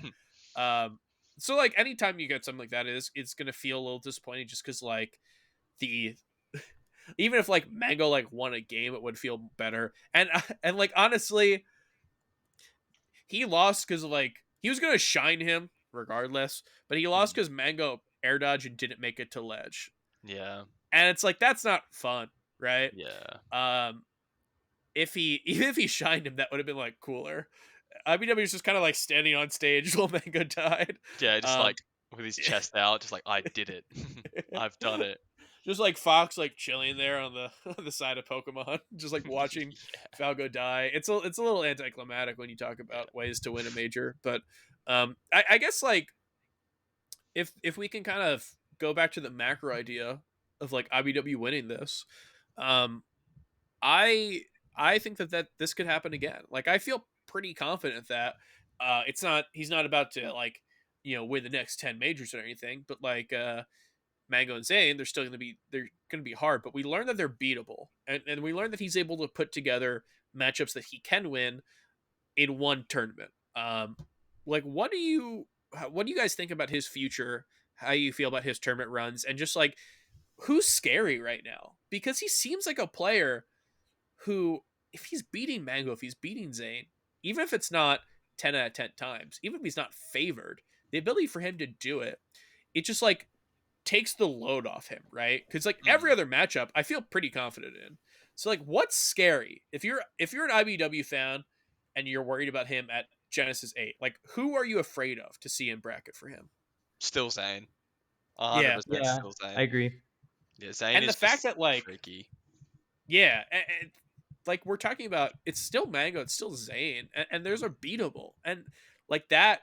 If that's your thing, like if you are able to, if your worst matchup is one that you can win, that's the elevation from you know consistently top six placing to winning stuff. So Mm. I'm excited I to see agree. it, what's going to be coming from him, because yeah, it's like we are learning what his peak is, and I'm trying to like tamper my expectations, and I'm like, yeah, I still Mm. favor Mango, I still favor Zayn, especially Zayn, but if he is able to do this, we've like this is the thing that he put together. And I made the joke about like it felt like we missed a page in the history books, but Yeah. that was Yeah. just like that was a level up that we like it's like we saw off screen, right? Yeah. It's just like in the So hyperbolic time crazy. chamber, we just missed that day. We're just like, what the Yeah. fuck when this happened, dude? Yeah, it's like watching cartoons after school and you like miss one and you're like, okay, I Yeah. don't know it's Yeah, they're it's on like Namek now. Like, freeze. Who's this I don't freezer know what guy? I Like, missed. yeah. It's But like, you what the just like when fuck? you're a kid, you miss Toonami for a day and you were I don't know if you're old or also Americans like Yeah, I was gonna uh say. but yeah, you missed Toonami for a day. You missed an episode of Dragon Ball Z and you're just like, okay, I guess I have to like, just move on. I accept Yeah, I will you never, I will you're not never be able gonna to see see that it again. again. Yeah, You know Like, what I think is kind of crazy about IBW, the way IBW won this tournament dominantly. Um, I think if we compare it to someone like, say, like this kind of dominant victory at like a pretty big event from IBDW, I think is like a completely different kind of dominant victory than, say, like the way that Leffen would win something like Gommel or Evo, right? Like when Leffen won Gommel Evo, it looked like Leffen just like completely outclassed the field. It was like, this guy is so much better than everyone else. He's making like he's making Armada look stupid. Like he's clowning the competition. Like yeah. this guy is truly like this incredible like mix of like talent, knowledge, like approach to the game or whatever. Like he looks unstoppable, right? Like that's what it feels like when Leffen wins. When IBDW won this event by the results, like just purely by outcome and like overcoming the odds, it's every bit as like strong and convincing, but the way that it happened was like a real grind, right? Like Mm. he has to hold off Leffen, and like I know the second half of like the set was pretty convincing, but like he goes down 2-0 to Leffen and has to make a reverse 3-0. That's not easy no matter how dominant the second half was. Mm. After that, he has to hold off like the hero of the tournament, Amsa, in a pretty like in 3-1, but like game 4 could have gone either way, and like who knows Mm. what game 5 could have taken, right? We get to grand finals where he has a very dominant game 5 victory, but again, like he goes down 1-0. Like it's not like the set on its own goes to game 5, so it's not like he's Oh, super winners like just, finals. yeah, winners finals, excuse me. Yeah. And then like the one really dominant showing we get that looks like IBW's a step ahead of his opponent is against like Mango in grand finals, which we already talked about. Yeah. Even Just a. in pools, Mm. yeah, I mean, just to like complete it, like even in pools, like Pipsqueak took him close. Like Hungrybox, yeah, he won 3-1, but like the set was pretty close. And IBW talked afterward about how like, oh man, like this guy can actually beat me if I'm not on my A game. Like it was both a dominant victory and also not very dominant in a way that I think is like very funny to compare to Leffen, because when Leffen's dominant, it's like it's totally unquestioned, right? Yeah. Like it's like, oh wow, this guy's just better than everyone else. Yeah. This wasn't like that. This felt like this guy works like so hard to win all these sets, and then at the end you're like, wait, he didn't drop a set? Wow. I guess that Yeah. was more. I guess he was the best player at this tournament. Yeah. It might just be different nowadays, man. Like the game's just fucked. Like how insanely like grindy all the sets have to be. Even for Mango, like every Wizzy set, I'm pretty sure was game Mhm. 5 last stock, Yeah. right? Like they were all super grinds. Even Leffen game 5. Zane like a 3-1 still.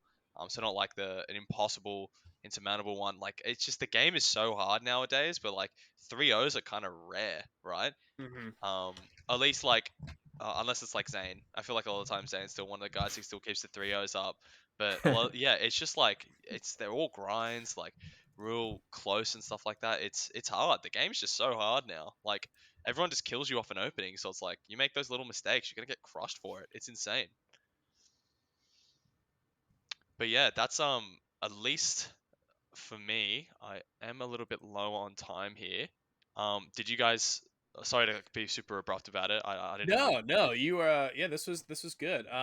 We didn't really get a chance to talk a ton about Smash World Tour, but I think it's something Right. that we have seen a lot of these same people recently. This is going to be a really cool event because the people who we know, we've seen they've been active, right? And the people who we don't know, like no one knows, right? It's like Yeah. a lot of these international players, it's really impossible to say what's going to go into it. If there's any, like we can just really go through quickly. If you want to pick one person who is like pretty unknown, who you think might do really well, and then you pick one person who you think might win. Ooh, ooh, Joshua. me. It's me. Joshua, yes. I'm gonna win, and I'm You're cool, gonna win. and I'm handsome. It's me. Well, I'm that's all of true. the above. Thanks, man. Nah, I hope I do well. That's all I'm gonna say. Yeah, That'd I be pretty think you're cool. gonna kill it. I I think think you're no a one knows how good this cunt is either. This guy's kind of fucking cracked. I'm just saying you're sock, cracked, bro. Hey, Mr. Sock. hey, sock my son gaming, huh? He's cracked. I'm Yeah, This excited guy's you to gotta see how keep crazy. he does. Hey, it's an honor. you gotta keep Mo Money out of his path though. Oh, Mo Money? We're bringing up Mo Money? Oh, he doesn't like that. He's gonna eat a Reese's cup now. You've upset him. Oh, come Oh on. no. He doesn't need that sugar. Think about the calories, man. No, it's No, It's it's, good it's for all him, good. man. Sock's cool. He's good. Here, before we we get to the end of it, I'll answer some stuff. I'm gonna pick for someone who I think could have a really good tournament here. I'm gonna pick JCam. I think JCam, from Panama, he's a Sheik player. He won the Central American Smash World Tour qualifier. I don't think we've seen the end of him. Hmm. I think he's a young player, but I think that he can do really well here, and whatever potential he has, I think that like he's not hit that peak yet. So I'm excited to see that. And then I'm gonna be crazy. I think this is an open tournament, right? We talked about how this is a tournament that Hbox could possibly win. I'm gonna say, and this is the kind of fun thing that I do where I don't pick the person who I no. think will win, but I pick a person who I want to win. Oh, It's no. usually Don't take Leffen. my Leffen's not answer. here, so I can't say Leffen. I'm gonna say the Doinker himself. Doinkman. I think this is I think Oh, yeah. Okay. Never You Doinkman mind. think we're in Jones. Doink City? I think this is new Doink City. Oh my god. We're looking at a bracket. Plup, I think Plup's doable. Axe, I think is very hard, but Axe might not even make it. Who knows? He's got to go through the LCQ. Hbox, Hbox, I don't think is the type of guy to like get 3-0 twice in a row, but that was a convincing 3-0, and it will. I'm not about to count Hbox out versus Amsa, but I think Amsa could do really well. He's like, he does have Wizard here, but this is also a situation where like, maybe if Plup and Wizzy play in winter semis, and he's playing Hbox in winter semis, I could see that. I could see a world where Amsa wins. So I'm gonna do the fun thing. I'm gonna pick Amsa as the winner of Smash World Tour. Who do you got, Edwin? Okay. I did just remember that Plup was going to the event. So I'm gonna Pick Plup. shift these. Sure, I'm gonna shift these down. I think Plup is gonna win Smash World Tour. That's my pick. I just think he's really solid.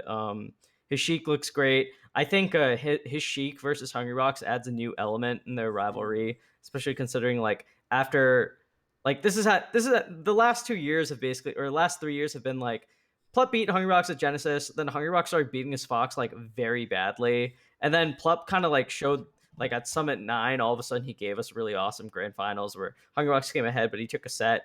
And then after not seeing them play each other for so long, he just randomly goes Sheik and beats him in like a pretty tight set. So I think he's trending versus Hungrybox pretty positively.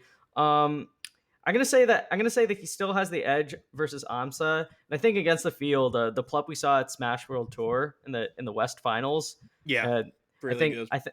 I think that Plup is really solid. I think his Fox handles Sheik really well. I think his Fox can come out whenever he needs it again, even against Fox. And and his Sheik was doing well versus Fox, which is something that is always kind of a little scary for him. Yeah. So What that's my about who do you have as a breakout? As like an international breakout? Oh, can I pick two? Can I pick two people? You're gonna pick your friend Chape. No. Well, okay. Chape would have been, okay. Chape would have Can been I one of pick them. three? That's under for the other one who I would have actually picked to win the event had I not remembered that Plup was attending. I'm gonna go out on a limb and say I think Spark gets like top 3 at this tournament. I think Wow. I think that guy is so good. I was really impressed by him in VIP bracket. I think his punish game is just so good. He's such a smart player. Just in general, I was really, really, really impressed with him. I think he's going to catch a ton of people who aren't paying attention out of surprise. And Yeah, he's you know cracked. what? And I'll say it. I think Amsa is a top 10 player in the world. But if he runs into Spark is one of the people who I think is Wow, kind of brave. scary for. Yeah. I think Spark is kind of scary for him. So I that would agree. be my other pick. And Chape, of course. And your who I friend love. Chape. And he's nasty. #1 in Chile. Sora, this should It's gonna be an event should, full of nasty warm people, your right? heart. That's the idea. It's gonna be super cool. Mm. Sora, hey, yourself, you're going. Do you have 10 more minutes? No. Sorry, no, yeah, my bad, man. I didn't know it was a 2-hour type bit. That's my fault. All good. I think we Podcast. we got into a rhythm. We started chatting. Yeah. That's not a bad thing. This was a The good doinking episode. came out. You know what I mean? Like The this is- doinking came out. Yeah, the doinking came out for sure. I Big do time wanna say, doinking. yeah. I mean, I'm excited for him to pull it out. He said he was ready to doink on stage, so it takes a lot of guts to do something like that. But shout out to Yeah. Amsa for just having the guts. I don't. But Yeah, I it do want to takes a say lot of thank guts you. to be a doinker. Yeah. All right. Oh, Well, not now really. you're getting into the doinking, man. You were anti-doink for Yeah, so you- much. I'm of gonna this make a you I'm gonna make a doink. combo video called "It Takes Guts to Be a Doinker." I did want to say thank you, boys, for having me on though. This was a lot of fun. For It was sure. nice to meet you both, and I'm excited. Are you coming to Smash World 2 as well, Edwin? No, I got holiday obligations and stuff. I It's can't. I'm a disgusting. There you married go. man, Sora. I'm too. Oh, yuck. He told me Bro, to I can't. sneak him Grow in, up. and I was like, "It's an open call. It's an open bracket tournament, dude. You don't have to Oh be my god, sneaked I in. remember that was so funny. That is so Sneak fucking me in. funny. You can just No- you just buy entry." You were like, "What do I have to do to get you in?" And I was like, "Well, No, you just have yeah, to I can't do it. buy a I pass." will be at Genesis though, Sora. So That'll be if you sick. want to We'll definitely if you want meet to up grab a there. drink, then yeah, I'm down. A super down. shoey? Would you do a shoey, Edwin? Oh, dude, one thing quick before I go. I do want to hear what you say about Shoeys. I don't have anything to say about Chewies. You gonna That's do one? insane. I don't know what one is. Juan asked to do so. A shoey is when you pour beer into your shoe and you drink it out of your shoe. Juan asked to use my shoe for a shoey. How fucked is that? Use your own, Uh, you animal. He's like, but they're Yeezys. I'm like, And shut then up. he eventually used his Yeezys for a Yeah, shoey, he right? did. It was for the best. It was absolutely for the best. Yeah, I guess like I'm not opposed to drinking out of a shoe. It's more like maybe this is the posh American in me. I'm more opposed to Oh. drinking out of my own shoe that I was just using all day. Yeah, I'm with weed on this. I might have to pass on the shoey. It's not even me drinking the beer that's been the shoe. It's me having to like have a shoe that is now damp. Yeah, no, having to walk around in the damp shoe that's just like leaking is so fucked. Okay, we'll figure out the logistics of it. I might do a shoey at some point. I might bring Yes. up who knows, a pair of beater shoes. Is that fake? Is that like not true shoey? Whatever. We'll figure it out. We'll I figure it appreciate having you on. No worries. And thanks, Chad, as Wait, well. I appreciate it. Yeah. For sure. Where can people follow you? At Lil Trickshot on LIL Trickshot on Twitter. I'm gonna be streaming soon because I'm gonna be doing mass gaming here because I'm addicted and I want out. I really want out. But No, if you want to you're- see me you're in my stuck to gaming. journey to struggle getting out of gaming, it's Sora_SSBM on Twitch.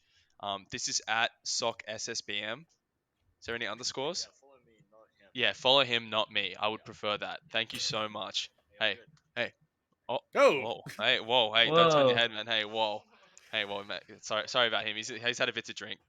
But hey, thanks so much for the podcast, boys. Hey. yeah, man. That's fun, Sora. Thank you so much. I appreciate you being on, and I appreciate everyone for watching. And I know this is it's like a lot to talk about in an episode, but I mean, hey, I'm glad that we got to talk about it. Yeah, me too. So yeah, if you I'm gonna do some plugs real quick. If you liked what you watch, you can watch this live on twitch.tv/melee stats. If you missed the episode, you can always watch it on our YouTube Melee Stats archive, and you can go over to the main channel Melee Stats if you just want to watch our long form content. If you want to check out our Twitter at Melee Stats Pod, we're going to post daily results from around the world, both online and off. You can also check links to our website, meleestats.co, where you can see pieces like Monday Morning Marth and When's Melee. And if you love what we do, you can just support us over on patreon.com/melee stats, the best way to support us. And the wonderful episode, Sora. I'm glad we had you on. And It was a lot of fun. I will. That was a blast. Next episode we have, I will report back if I've done a shoey, if I did squares. I'll talk I'll about make it sure he all. does. I'll force him at the tournament. Don't worry. He'll be stressed, but he'll figure it out. People will like miss tournament sets because of me doing it, but yeah, it'll be worth it. It'd be for the best. All right, I got a tip It'll too, be for lads. the best. Peace, All right. guys. I'll see you. Peace. Thanks for Bye. watching, everyone.